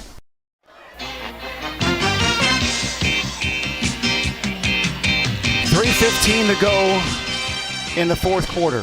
Aliquippa coming back, being down 21-8 in the first half. They went up 8-0, gave up 3 unanswered touchdowns, and then it figured out a way to completely shut down this high-powered offense with Montour and dominate from that point on. Yeah, I mean, that Montour, it was even in the first quarter. Aliquippa had the better second half of the first quarter, and then Montour dominated early in the second quarter to take that lead, and then Quip the better team at the end of the second quarter, and then they just take off, and they were the clear better team in this second half. And now Montour, I don't think they're going to need a miracle, but they're going to need a turnover. They're going to need something big to happen. Man in motion, wide receiver gets it and goes nowhere. Loss of about 3 yards on the play, back to the 36. And now if you're Quip, I mean, they should not snap that ball until under 3 seconds every time. Just, it doesn't matter. If you, because from here you can punt it, you can do whatever. They shouldn't put the ball in the air. They shouldn't, but they might. Just run the play clock down. They can run this down to probably a minute 50, a minute 40. Punt the ball and give Montour a long field. So I would not put the ball in the air here. Don't give them a chance to do something. Ball's right in the middle of the hash marks at the 36-yard line. The time is on the Quip side here. Council, shotgun. Takes it, hands it off, looking for blockers, has them, makes them move. Inside the 30, down near the 25-yard line. Nice pickup on second down. That's what you want. Now you're at third down and 5, 4, see where they mark it, and that's okay. At this point, they might go for it on fourth down. Montour takes a timeout. They're trying. They have to. Yeah. They're in a really bad spot. You don't want to take a timeout on third down. Right. Because you want to save them and stop them once they get a first down. But this is a really difficult situation to be in. 2:22 to go in the game. You take your first timeout, and they're only 3 yards here from a first down. Yeah. You know they're going to go for it on 2 downs here, third to fourth down. Yeah, because even if you stop it 2 more times and you stop Quip, okay, you might get the ball back with 2:10 to go. Oh, no timeout. And have to go 70, 80, 75 yards. So Quip's figuring, you know what, our defense has played this great. There's no way they should throw the ball. I know you're tempted to, but this is one of these, maybe you fake the run, bake them in, and you get a halfback screen or whatever they did before, a couple of those plays. You do that to get the first down. A high percentage play for you. But anything into coverage, I wouldn't throw at all. Eat the ball, throw it out of bounds, do what you got to do. Because at worst, they have the ball there and have to go 65 yards. If you get nothing in the next 2 plays. And they'd have to do it in under 2 minutes. But you know they're thinking first down. They were really successful in that 2-point conversion where they did a play action and then released it their tight end. Nobody was with them. Wouldn't be surprised if they decided to run something like that too. However, Council, shotgun. Brooks with him. On the left side, Brooks has it up to the 26, needing to get to the 23, short. So now it's 4th and 3, and Montour just called timeout. 2:13 to go. If they can hold them, And they got a shot, obviously. So from the Fried Transportation Instant Update desk, and we apologize, we've missed a little bit. We're trying to get some scores. Finals. Central Valley 44, Hopewell 20, Western Beaver all over New Brighton 47-0. Elwood City all over Union 36-6. Ooh, how about this one? Laurel 27, Southside 13. Wow. Beat them by 2 touchdowns. Rochester handling Northgate 38-21, and Upper St. Clair over Moon 35-7. So, some big wins. A little bit disappointing for New Brighton, but that's just going to set them up as pretty much a must-win for New Brighton next week if they want to make the playoffs. Mm-hmm. Again, them, Riverside, Hopewell, Rochester, all with chances when you didn't think at the beginning of the year, well, you thought Rochester would always be, but with the way they started, you didn't think they were a playoff team. New Brighton, nobody would have thought New Brighton, Riverside, Hopewell would be in position by week 8 to be a playoff team, and they all are, and not all of them are going to make it, but there's going to be some that make it, and it's going to be interesting to see.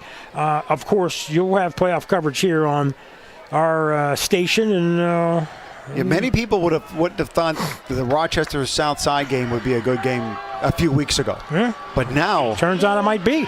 Rochester may go in there and take care of business. So we have a fourth. It's going to be at Rochester. 4th and 3. 4th and 3 from the 26-yard line.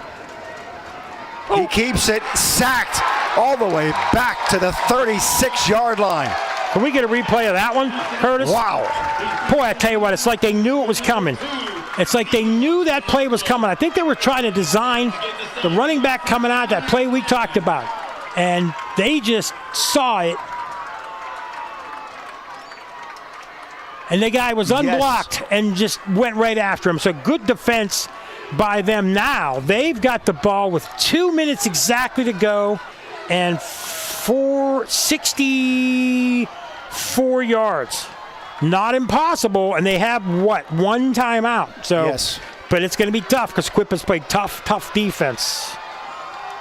The Montour Spartans keeping hope alive against the Quips of Aliquippa, who are looking for their 5th straight Parkway Conference title. And they get it outright with a win. Completed pass, slant pattern again out to the 50-yard line, near first down pickup. And they're threading the needle there. Threading the needle. And they got to get back to the line quick. They don't have they got time, but they don't have a whole lot of time. Don Barron one more time, key target for Trey Hopper throughout the course of this game. Hopper, set back, tailback on his left side. Wide receivers going out, looking for somewhere to go. Can't find anywhere. Finally does. Has a man, incomplete. He was looking for Daniel Batch, not able to make the connection. So now it's one of these situations if you're on the defense. If you go after him every single time, you're going to tire your linebackers and linemen out. But if you don't put pressure on him, he sits back there and maybe picks you apart. So you got to choose, but you're much better getting him on the run. If he has time back there, he's been able to pick you apart. They've been a better defense this second half because they've gone after him. But if you're Montour, do you keep an extra guy in there to block? They're not. 4 out wide. Yeah, they kept Caden in. Kalen Halajo, they kept in on the last play. It's 3rd and about 2. They need a pickup right now and completed. Completed. What are they going to call? Incomplete pass. Wow, incomplete pass. They say the ball touched the ground. So now it's 4th and 2, and the Parkway Championship is on the line on this play. Yeah, likely. I mean, unless Aliquippa wins this one and loses next week to Ambridge. But in all reality, the Ambridge is having a struggle this year. They would really have to come up and beat Aliquippa. So likely the winner of this game wins the championship. But boy, 3rd and 2, and they threw it with that. Got to have accuracy. Now what do you do? I thought they should have ran the last play. Now you got to pretty much pass.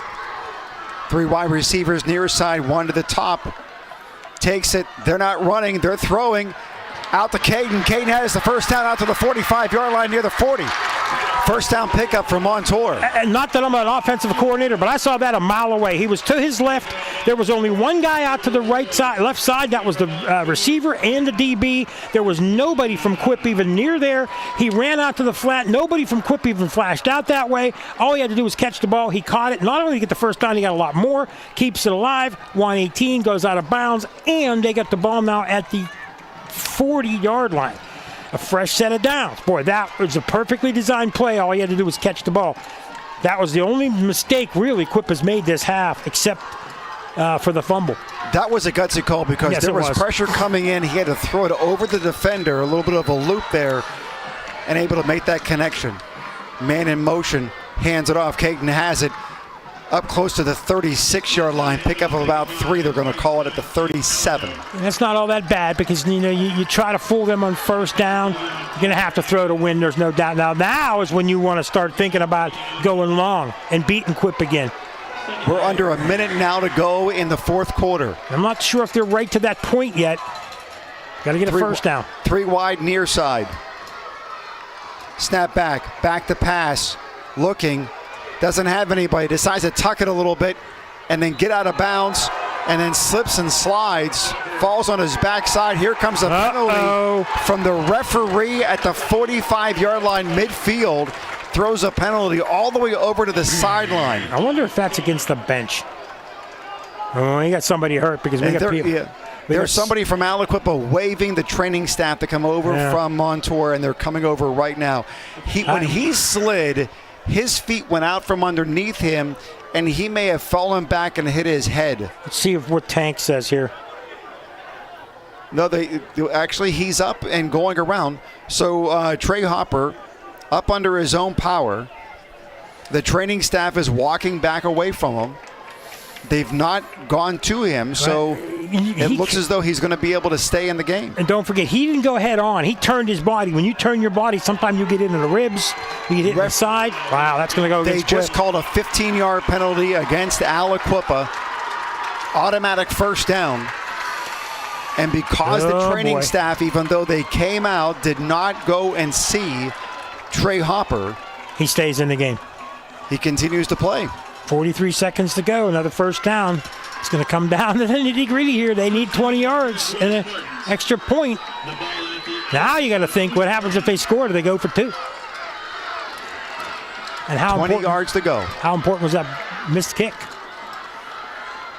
3 wide receivers near side. Handoff. Caden has it to the 15. Trying to get to the 10. 5. Just outside the end zone. He's down inside the 5. First and goal to go from the 3. You talk about gutsy. This team did not look like they had a look of a team that could come back, Robert. And I got to tell you, they surprised me because I thought this game was over mid-fourth quarter, and I was wrong. This Montour team's got a lot more character than I thought they did because they did not play well on offense, and now they've got it. But they do have a timeout, but it's first and goal.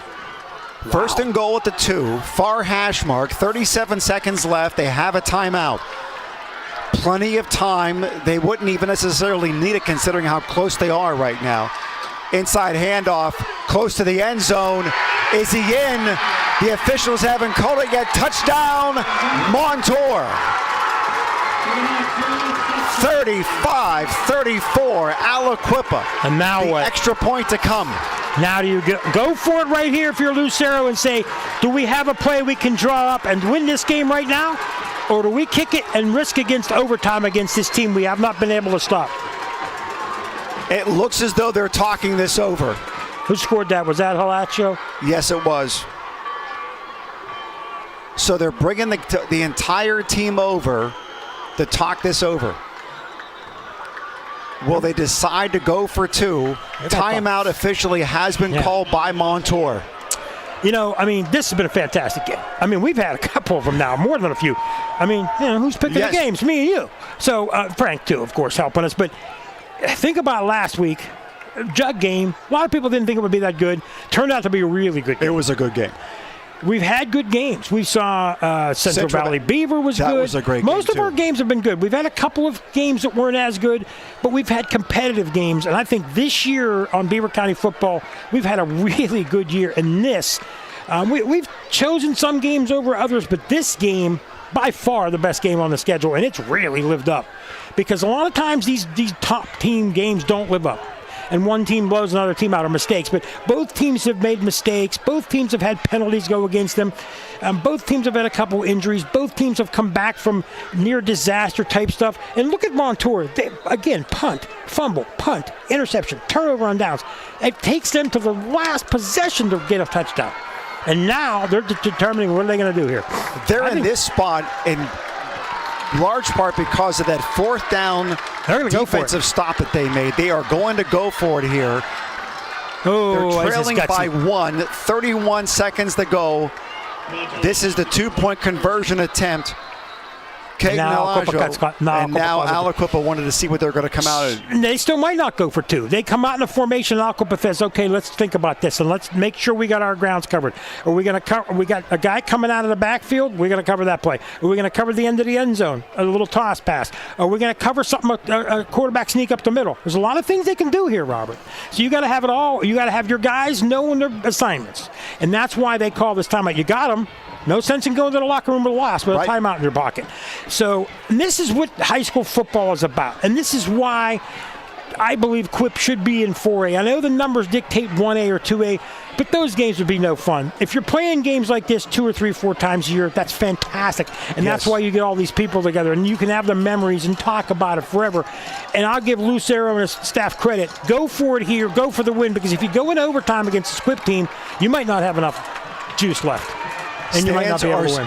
Standing up. Everybody in the stand standing up. They know what this means. The benches, the players are bouncing.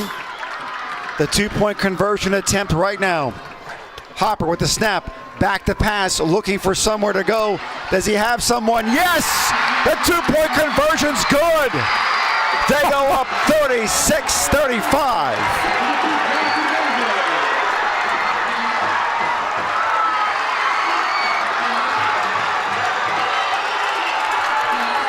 How about that crowd? But, that's years of frustration right there. Wide open in the end zone. Watch that replay. He went right. He had his running back flash out to the left. We thought that could be the play. It wasn't. He didn't go up the middle. Wide open in the middle. I don't know if that was designed that way, but there was nobody on that guy. Wow. Just wow. But Quip's going to get the ball back, Robert. You never know. They're going to get the ball back. 31 seconds with 1 timeout. Aliquippa is going to get the ball. You got to wonder what Montour decides to do now. Do you squib kick it? Oh yeah. And give it to Montour and give it to Aliquippa at around the 40-yard line, or do you kick it deep and run the risk of Harrison Walker, Larry Moon, or Nasir Wade to run this thing back? I can't. If I'm Montour, you kick deep and you lose the game, there should be not one person on their coaching staff have a job tomorrow. You cannot let their power guys. You got to kick it and get. Short field is better than having them run back even to midfield. I mean, the Quip's going to get the ball, but the question becomes how much time will they have? And they have a timeout left, I believe, 1 timeout. But again, they're one big play away. You never know. We've seen Quentin Good do miracle things. We've seen Harrison Walker, and the man's got a big arm. Now it's going to be a matter of can Montour's defense be up to the challenge? Wow, that is an impressive drive to go and take a lead, and a gutsy call by Lucero. Here comes the kick. They're lined up, and he gets it away. It is a high kick that's going out of bounds. Yeah. It went out of bounds. And that's not all that bad, because then they'll just take the yardage and Quip will get the ball. But what's surprising, though, is that with 31 seconds, if you squib it down the middle of the field, the clock's ticks. Running. That's you force them to have to take the ball. Do you make them down it immediately? Yeah. They may decide to run it kind of like USC and Penn State from that game last week, where you just run it too much and you run out your own clock even though you're not picking up yards. But I got to figure Quip's got at least 2, 3, 4 plays. If they go out of bounds a couple of times and give themselves a shot. But again, one-on-one battles. You've got Quentin Good, you've got Harrison Walker. Let's see what they do. And they're playing them way off the line. Way off the line. 10 yards. Finally, somebody comes out to cover the wide receivers. Counsel back looking to his left, has a man. He catches it at around the 50-yard line, tackled right at the 50. The clock stops. Until you move the sticks, Equip's got to be ready with what they're going to do. They could down it. 24 seconds to go. The game clock is now going under 20, 19, 18, 17, snap back, Council looking, scrambling, trying to find somebody, can't find anybody, continues to go, and finally ball's out of bounds with 9 seconds left. And there's a man wide open down the right side, but you didn't see him. So Montour went after him. Now the time. What do? You stay back and try to cover everybody? Do you put pressure on him and give it, or do you let him stand back there and heave it? I mean, with 9 seconds, you could still conceivably get the ball out of bounds once more. But here's a time where you've got to go. They're going to go timeout here. I still think they got enough time to get 7 or 8 more yards. Montour is set up deep. They have 4 defensive backs, the 5 of them actually from the 35 and deeper. They're willing to give up anything underneath. Council back to pass. 5 Montour Spartans are chasing him. He throws it and incomplete. 2 seconds left. And that's not all that bad for Quip. That's not that bad for Quip. They get one more shot at it. Now you set up the hook and ladder, whatever you want to do. Now everybody from Montour's got to be back. Now they've got 5, 6 guys. They're going to have probably, I'm guessing, Quip calls a timeout here. I'm guessing Montour's probably going to have 3 down linemen, maybe 3 linebackers, and they're going to have 5 to 6 guys 30 yards down the field. This crowd is on fire. They've had some nice victories here over the years. They beat Central Valley early in the year here. That was a nice early season victory. They've been a thorn in their side for years. But this is the team. This is the team that they've been wanting to beat for a long time. I know. 7 straight games. A few years ago, we did Montour at Aliquippa, myself and Bruce Fry, and Montour had no business being in the game. Aliquippa just tore them apart. 2 years ago, here, same thing, Montour tore them apart. Last year at Quip, Quip beat them, and beat them pretty good. And then they beat them in the playoffs. Lou just would shake his head and would tell me when I would see him, I don't know how we can beat him. Nobody knows how to beat him. We do everything we can think of. We're just not good enough to beat them. Their kids are just that much better right now. But now Montour kids are as good. These kids are as good right now on defense and offense. They may not have the best 1 or 2 players on the field, but they have got right now a team that can compete with Quip. And boy, 36-35, 2 seconds left. Council back at the 34, low snap, back to pass, being chased, looking for somewhere to go. The clock's expired. He heaves it deep, and it's intercepted. The Montour Spartans win 36-35, and they're guaranteed a 4A Parkway championship. And the team storms the field. The band storms the field. The band storms the field for sure, and you don't blame them. And if you're a high school football fan, you cannot be unhappy with this result. You've got to be thrilled with it as a high school football fan. If you're a Quip fan or you're a Beaver County fan, okay, we'll take our licks, and we're not happy with the loss, but you know what? These 2 teams may not be done playing. They're the 2 best teams in the WPL and 4A, I think. The monkey is finally off the back of Lucero and the Montour Spartans. Last year, the Quips win 42-18. 2 years ago, the Quips win 2 games, 33-0, 41-7. Montour hasn't won for 7 years in head-to-head matchups. And they've been beat up. But now, they've been crushed. Now they win, and now they're the Parkway champion. 2 years ago here, they didn't have a first down until the 4th quarter when the benches were in. 3 years ago at Aliquippa, they didn't have a first down, I don't think, for the same thing. They weren't even in the same building as them. They weren't even close as them. And talking to Lucero a few years ago, he had told me, look, I think I can be good in a couple of years. Well, that was last year, and they were good last year, but still not as good as Quip. Quip had probably one of the best teams they've ever had. Undefeated, state championship team, which doesn't happen often. Now you bring a lot of veterans back. You got a quarterback who replaces one of your all-time best quarterbacks. He does the job. The defense is good enough. This is a fantastic football game, boy. If you miss this game as a fan and you're just tuning in late, go back and watch it on our YouTube channel. This is a fantastic football game, and I'm just so happy to be here. Yeah, Facebook and YouTube. It is definitely worth the watch. It is a game for the ages. This may go down as one of the greatest games ever in Parkway Conference history, and there's been a lot if not all of WPIAL 4A history. This game was better than the game that we covered last year at the state championship when Aliquippa played Dallas. Oh, yeah. This is state championship caliber football right here tonight. And I got to tell you, unless Thomas Jefferson, I'm going to say this, Bruce has said things like this, bold predictions, Thomas Jefferson is the only team I think that could ruin another matchup between these two. I mean, Bell Vernon's good, but they're not as good as they were last year. Knock is good.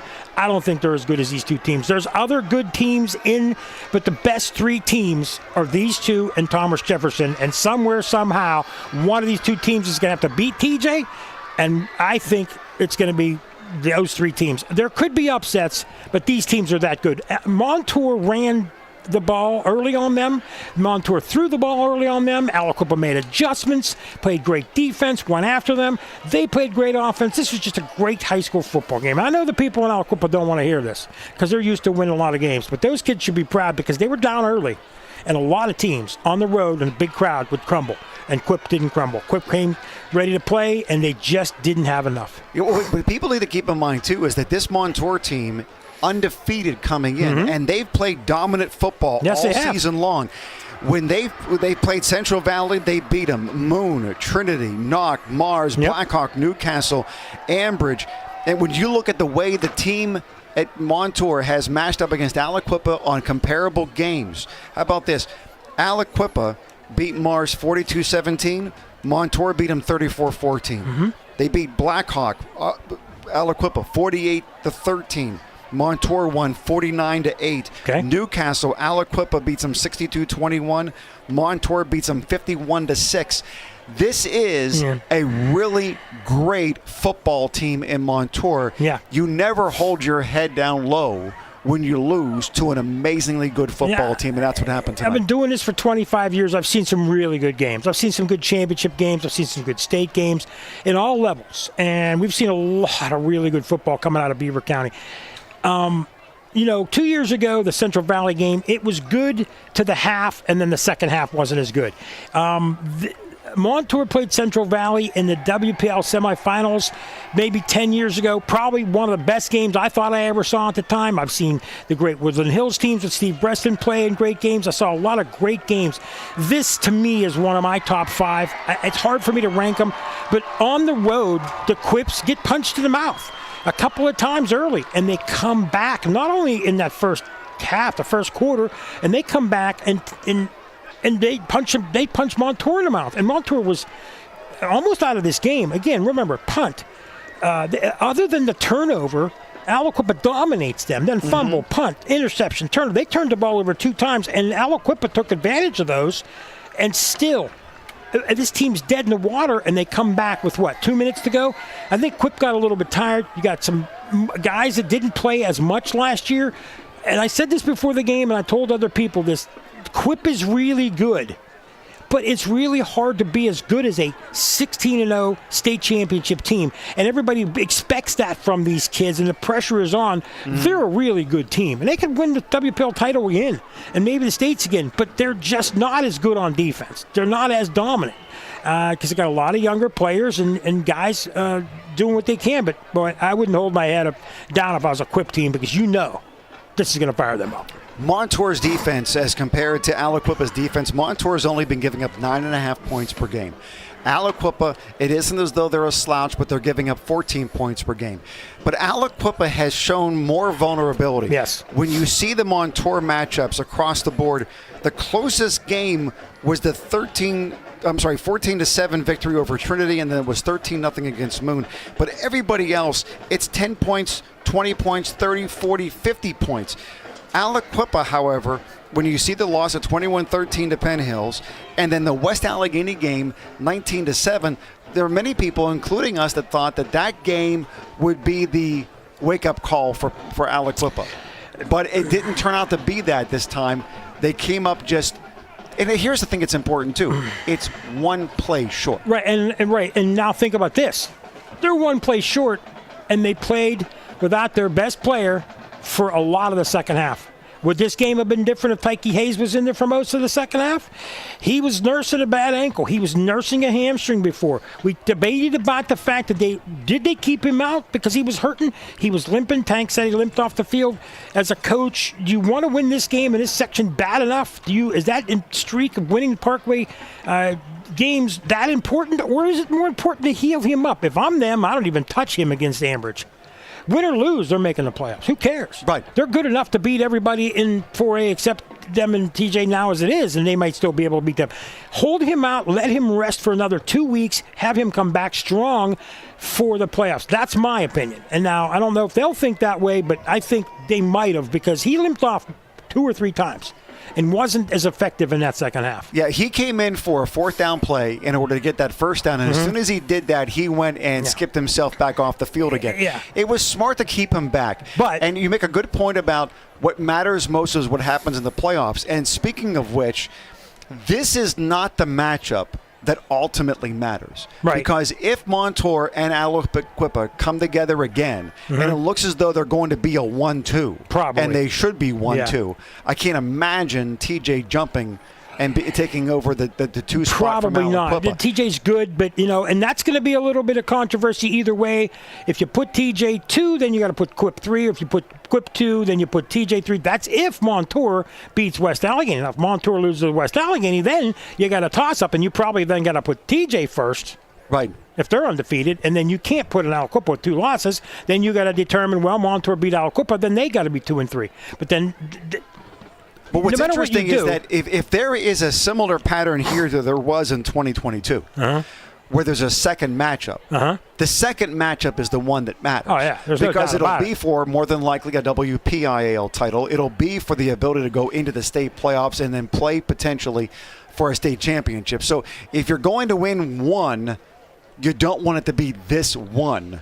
If you're going to win, the Aliquippa being able to come back and maybe play them again later, that's going to be fantastic if that's able to happen. Tank Latham on the sideline, able to get some interviews with players. I'm going to send that I tell to you Curtis. what, here's what we're going to do. We're going to pause here for a moment, and then we'll come back from this amazing game that is going to be an instant classic. Aliquippa falling to Montour by just 1 single point. Back with more with the postgame show, the Electric Garage Doors postgame show, coming up in a moment on Beaver County Radio. I'm Tiani, and I'm a Quip. Hi, I'm John, I'm a Bobcat. Hi, I'm Cassie, and I'm a Warrior. I'm David, and I'm a Warrior. Hi, I'm Dominique, and I'm a Quip. This is Daniel from Hopewell, a proud Viking. Well, it's true that when it's game time, we might be on different sides. It's the other team that we are all part of, a team that will make a real difference once the season is over. That's because we are all training for a very long and profitable postseason at the Beaver County Career and Technology Center. For 45 years now, the Beaver County Career and Technology Center has been creating top-notch performers from all local Beaver County high schools. Our spirited recruits have made the starting lineup and performed like all-stars in many different fields. Why not join our team? Visit bcctc.org, celebrating 45 years as the best place to start a career. The Beaver County Career and Technology Center. Looking for home services? Call Patriot Home Care in Beaver Falls. Their staff provides company, conversation, and companionship to all patients, ensuring medications are taken on time, participating in fun community activities, personal care, meal prep, and light household work are all services provided by Patriot Home Care, all thanks to the hardworking and selfless team members. Call Patriot Home Care at 724-506-8911 or stop in Patriot Home Care, 1225 7th Avenue, Beaver Falls. Your Beaver County McDonald's restaurants are proud to partner with Beaver County Radio in sponsoring all the local high school football games this season. Stop into any of your local McDonald's restaurants for everyday value items like 2 for $3 mix and match, sausage burrito, sausage McMuffin, and hash browns. Don't forget to download the app for extra special savings. Looking for a great part-time job? Visit mchire.com today to apply. Good luck to all the Beaver County football teams this season from your local McDonald's restaurants. I'm loving it. Zookie's Sports Tavern on Constitution Boulevard has the best wings and homemade sauces in Beaver County. Zookie's Sports Tavern is the perfect place to grab a bite to eat or a cold beverage before high school basketball games. Zookie's Sports Tavern has a heated and enclosed outside bar equipped with several big screen TVs and is the ideal place to watch all of your favorite sports. Don't forget to become a VIP for discounts and special offers at Zookies.com. That's Zookie's Sports Tavern on Constitution Boulevard.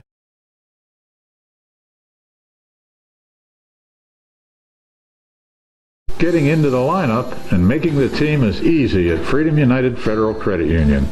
Training camp is starting and you are invited. This is Coach Andy Dangle and I'm looking for new teammates. Membership is open to many organizations and groups throughout the county. Join my team at Freedom United Federal Credit Union.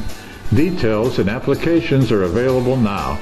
Visit Freedom United Federal Credit Union today. Member NCUA, Equal Housing Lender.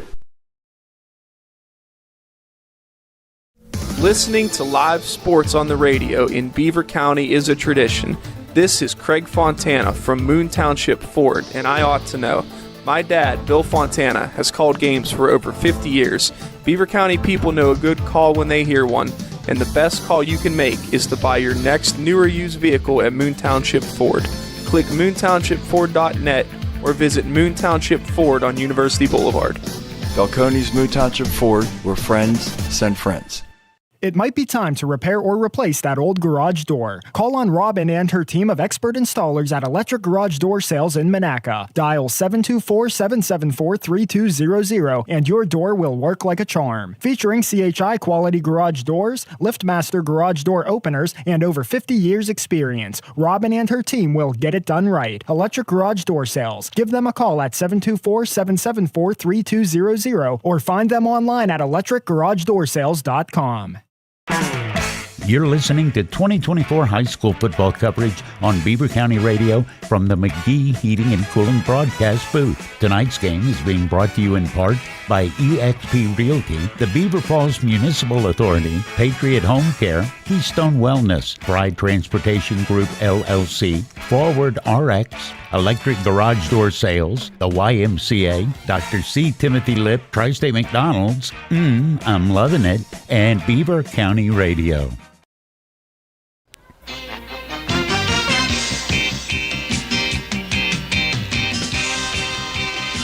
Welcome back to the McGee Heating and Air Conditioning broadcast booth. This is the Electric Garage Doors postgame show. And once again, Montour coming back and beating Aliquippa 36-35. Tank Latham with the eXp Realty sideline reports throughout the course of the game. A lot of it coming through in a text. What was it like to be there? You spent most of your time on the Montour sideline just because of a technical benefit issue. But what was it like being down there watching this game? Yeah, the second half I was over on the Aliquippa side. We good? It is. Hold on one. All right, we'll get to Tank in a second. But we were talking about Thomas Jefferson earlier. They're undefeated. They win. They beat up Chartiers rather handily. So they are a team that is just absolutely rolling at this point. So they could say, hey, look, Quip's lost twice. Why shouldn't we be 2 and Quip be 3? I mean, if you're looking at it from TJ's standpoint, right. and when's the last time Quip was nothing more than a 1 or 2 seed? It's been forever. So right now, to be fair, it should be Montour 1 and TJ 2. I think it's a great point. We'll talk about that too. But back to you. What was it like on the sideline during this game? Guys, it was electric for sure on both sides of the field. I was, like I said, first half I was on Montour, second half I was on Aliquippa. There was people down there ready to get in there. It was with Aliquippa, there was a lot of injuries going on.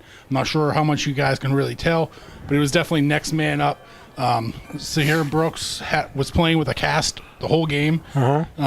Then Hayes, his ankle right away the first half. You could tell, and he wasn't 100%. Don't you think if he's 100%, that third and fourth quarter, Aliquippa probably wins this game? If he's in that third and fourth quarter, without a doubt, they hold the ball at longer. 90%, that game is out. Yeah, do you think they might have? you heard me saying, sorry to take this over, Robert, but I mean, don't you think that they're thinking about the future? I mean, I know they want to win this game, but if he's limping and he's at 50%, are we doing ourselves a service by keeping him in there and getting him injured worse? And then he's going to be. Well, they were already thinking like he can rest next week. Okay, that's what they were already thinking. Good. Okay, because so that's what I was thinking. Okay, we're going to lose this. We could still win it. Big deal. But they're going to be thinking, let's get these guys back again. You know they get mad when they lose. Oh, yeah. And they're going to – Ambridge's got to have to face them and then the playoffs. So I would keep him out. You were right there on the sideline. You were there with them at the final as the clock ticked down to zeros. And then you had a chance to talk to Harrison Walker, our CCBC player of the game for Aliquippa. That interception that he had looked as though it was going to be a game-sealing interception. And he had some really nice catches and played really well on defense otherwise. He really impressed me this whole game. He was beating his defensive back pretty easily, and he was playing center field out there honestly, like Minka Fitzpatrick for the Steelers. He's out there, he's reading the defenses, coming up and filling in, and that game-sealing, what we thought was a game-sealing interception, happened right in front of me at my he almost fell right into me. So hopefully he didn't, because I might have fallen on him, and it would have been real bad for him. That would have been really, really ugly. What was it emotionally, how hard has this loss that you see that impacting these guys right at the end of the game? I think it just knocked them down a little bit, but it definitely isn't taking them out. And like Mike was saying, these guys get pretty ticked off when somebody knocks them down. Now on the other side of it, here's Montour now looking like all they got to do is win, and they got a section title on the number 1 seed. Now they're going to have to play West A, which is a pretty good team themselves, at West A, and you know West A would love nothing more. So Lou and his team have got to let them celebrate tonight and then get right back to work. How tough is that? When you beat a team you haven't beaten in 7 years, you celebrate, you're going to be on an all-time high. Now you got to get these kids to focus because they still have to win next week if they want to be a high seed. It's going to be a big test for all those kids that are getting looked at all those higher colleges because you're expected to win these games. They're going to be expected to win the games that come from the next couple of weeks. So, I mean, you just got to, like coaches say, all right, you won tonight. Forget about it. Celebrate. Next week we're watching film and we're preparing for next week. Yep. Maybe one of the greatest games in WPIAL history for A football, especially in the Parkway, but how this thing went all the way down to the wire with the very last play as the clock was expiring by 1 point on a decision by Lucero to go for 2. This game ran about 3.5 hours, and it was the fastest 3.5 hours I've ever been a part of in football. Yep. Yeah, I agree. And you know, as soon as they were marching down the field, I'm looking at the clock. I'm thinking to myself, there is no way Lou wants to go against Quip from 15, 20 yards and in and go into overtime. He knows his team is tired. You have one chance to win the game right here. Yes, you could lose too, but I thought to myself, he's going to take this. Because if you go in OT, you never know what will happen. And I give coaches credit and being gutsy enough to do that because it doesn't always work out. Mm-hmm. And it was a weird play because, you know, we thought, okay, your running back has flashed out and been open. It looked like they could use that. We thought maybe run up the middle by a quarterback sneak. He rolled right, and I thought he was going to take off, but then it didn't seem like he had the end zone, and then all of a sudden the guy's wide open. I don't know whether that was designed, Tank. Do you think it was designed that way, or do you think the kid just found himself open? I think it was definitely designed that way because, fake going right, everybody bites. Yeah. It definitely looked like they were drawing that out for a couple quarters at least to try to set it up. Yeah, because it was a little backside too. Like he was throwing it back into or closer toward the goalpost as well.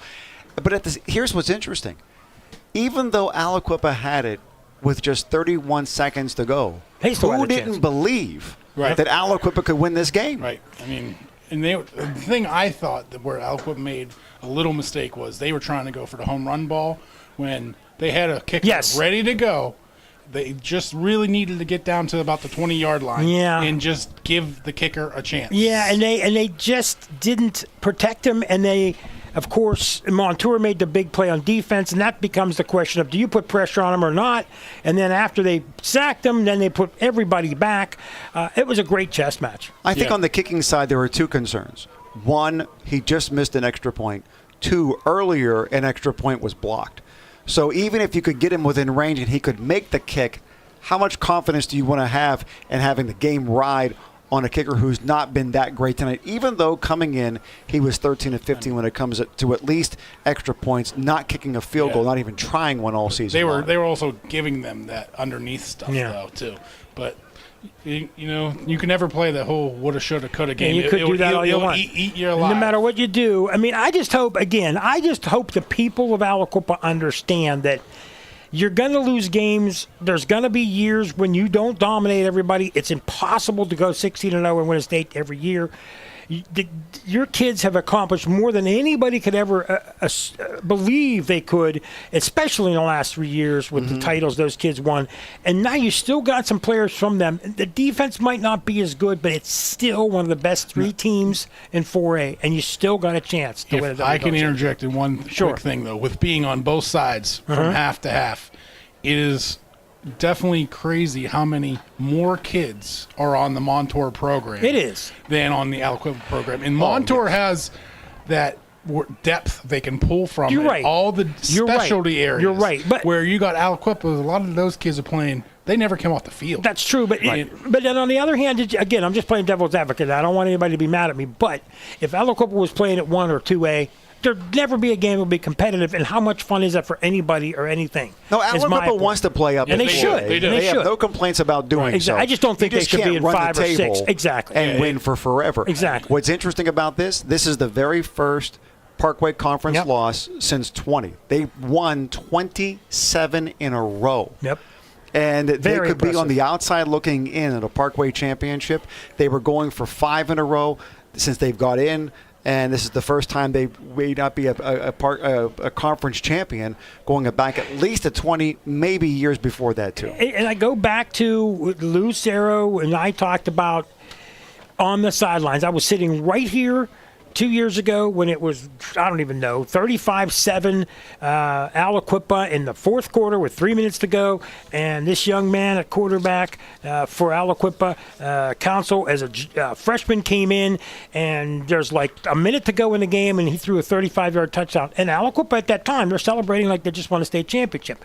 Lou remembered that. He said, "Don't you worry, I've not forgotten that." He said that at the beginning of the game. He did not forget that. And so that's the one thing that people don't understand sometimes is those kids didn't forget that were on this team. Those younger kids, and they've been playing for this game all year long. And let's talk about next week. And we got to talk about scores. One last thing I want to say before we move into that.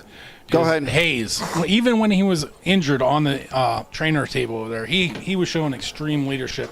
There were some guys trying to sit down because they were saying they were tired. He's like, well, you sit down, you're out for the whole game. Like, he was showing leadership on the side. He's a leader. Action. He's a leader. Like, he's a class character for sure.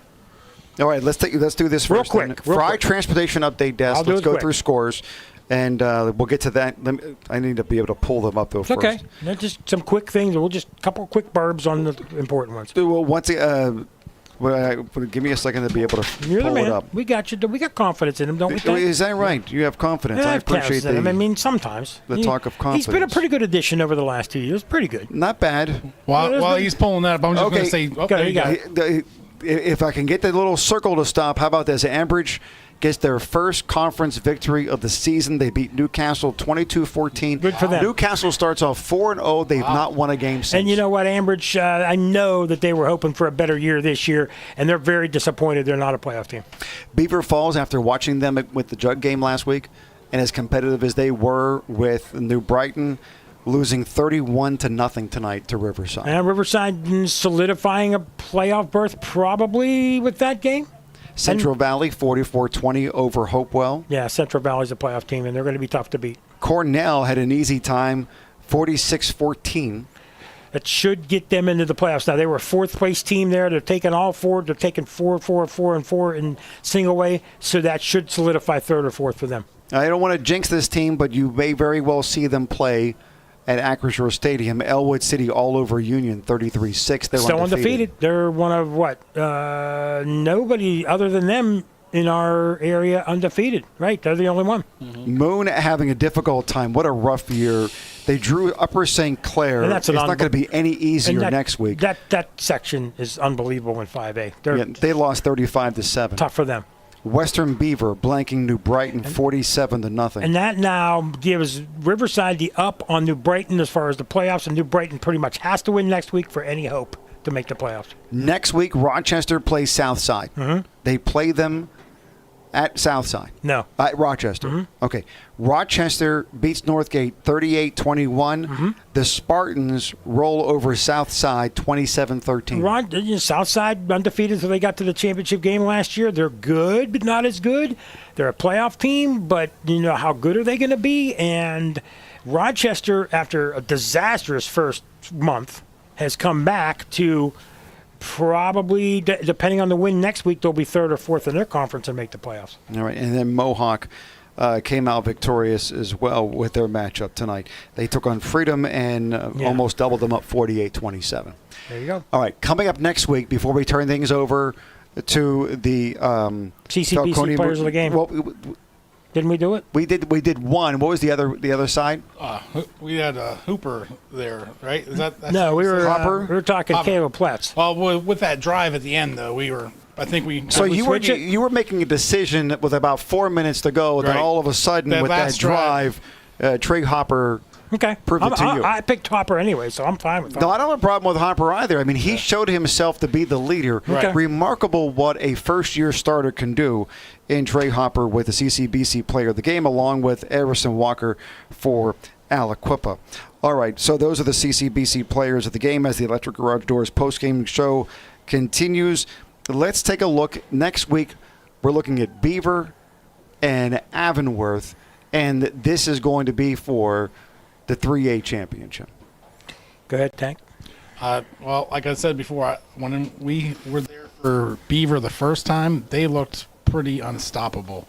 Now this Avonworth team is going to give them a bigger challenge than Hopewell did. Mm-hmm. I'm looking forward to that game. I still think Beaver clear as quarterback. Yeah. I still think he's something special that's coming down the pike there, and I don't see how they stop him.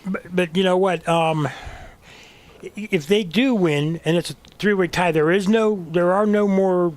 They'll split the they'll share the conference title. Three-way.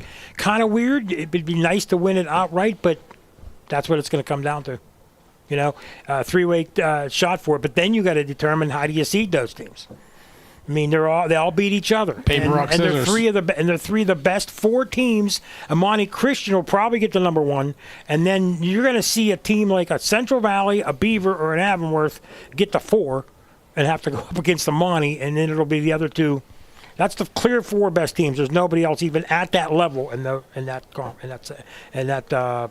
classification. Sorry. Looking forward to that game. It is kickoff at 7 o'clock. Airtime is set for 6:30 right here on Beaver County Radio. And whether you listen to it on the radio or the app or you watch it on Facebook or YouTube, we hope that you will be a part of that big broadcast coming up next Friday. Coming up in just a moment, Bruce Fry and the Falcones Moon Township Ford wrap-up show. But once again, 36-35, Montour tops Aliquippa in an instant classic. On behalf of technical guru Curtis Walsh, cameraman Keith Walsh, statistician Big Country Daniel Campbell has always been a part of the broadcast, sideline reporter Tank Latham, and Derek Rossiter, who's filled in for us as well. My broadcast partner Mike Azadian and Ryan Garazunas back at Beaver County Radio headquarters. I'm Mangino. You've been listening to the best in Beaver County football on Beaver County Radio. Thanks for tuning in to high school football on Beaver County Radio. Tonight's game was brought to you by eXp Realty, the Beaver Falls Municipal Authority, Patriot Home Care, Keystone Wellness Programs, Fry Transportation, Forward RX, Electric Garage Door Sales, the YMCA, Dr. C. Timothy Lip, McDonald's, Moon Auto, Freedom United Federal Credit Union, CCBC, Friendly Federal Credit Union, Fisher's New Brighton Foodland, Al's Pizza, Tri-State Sporting Arms, Drug-Free Aliquippa, McGee Heating and Air Conditioning, LGKG, St. Barnabas, Gnu's Body Works, the J&J Spratt Funeral Home, Hallowed Grounds, J. Young Refuse, Zuki Sports Tavern, the Rochester Hotel, Henderson Insurance, D&G Rentals, S.E. Snyder Insurance, and Beaver County Radio, 99.3 FM and AM 1230 WBVP.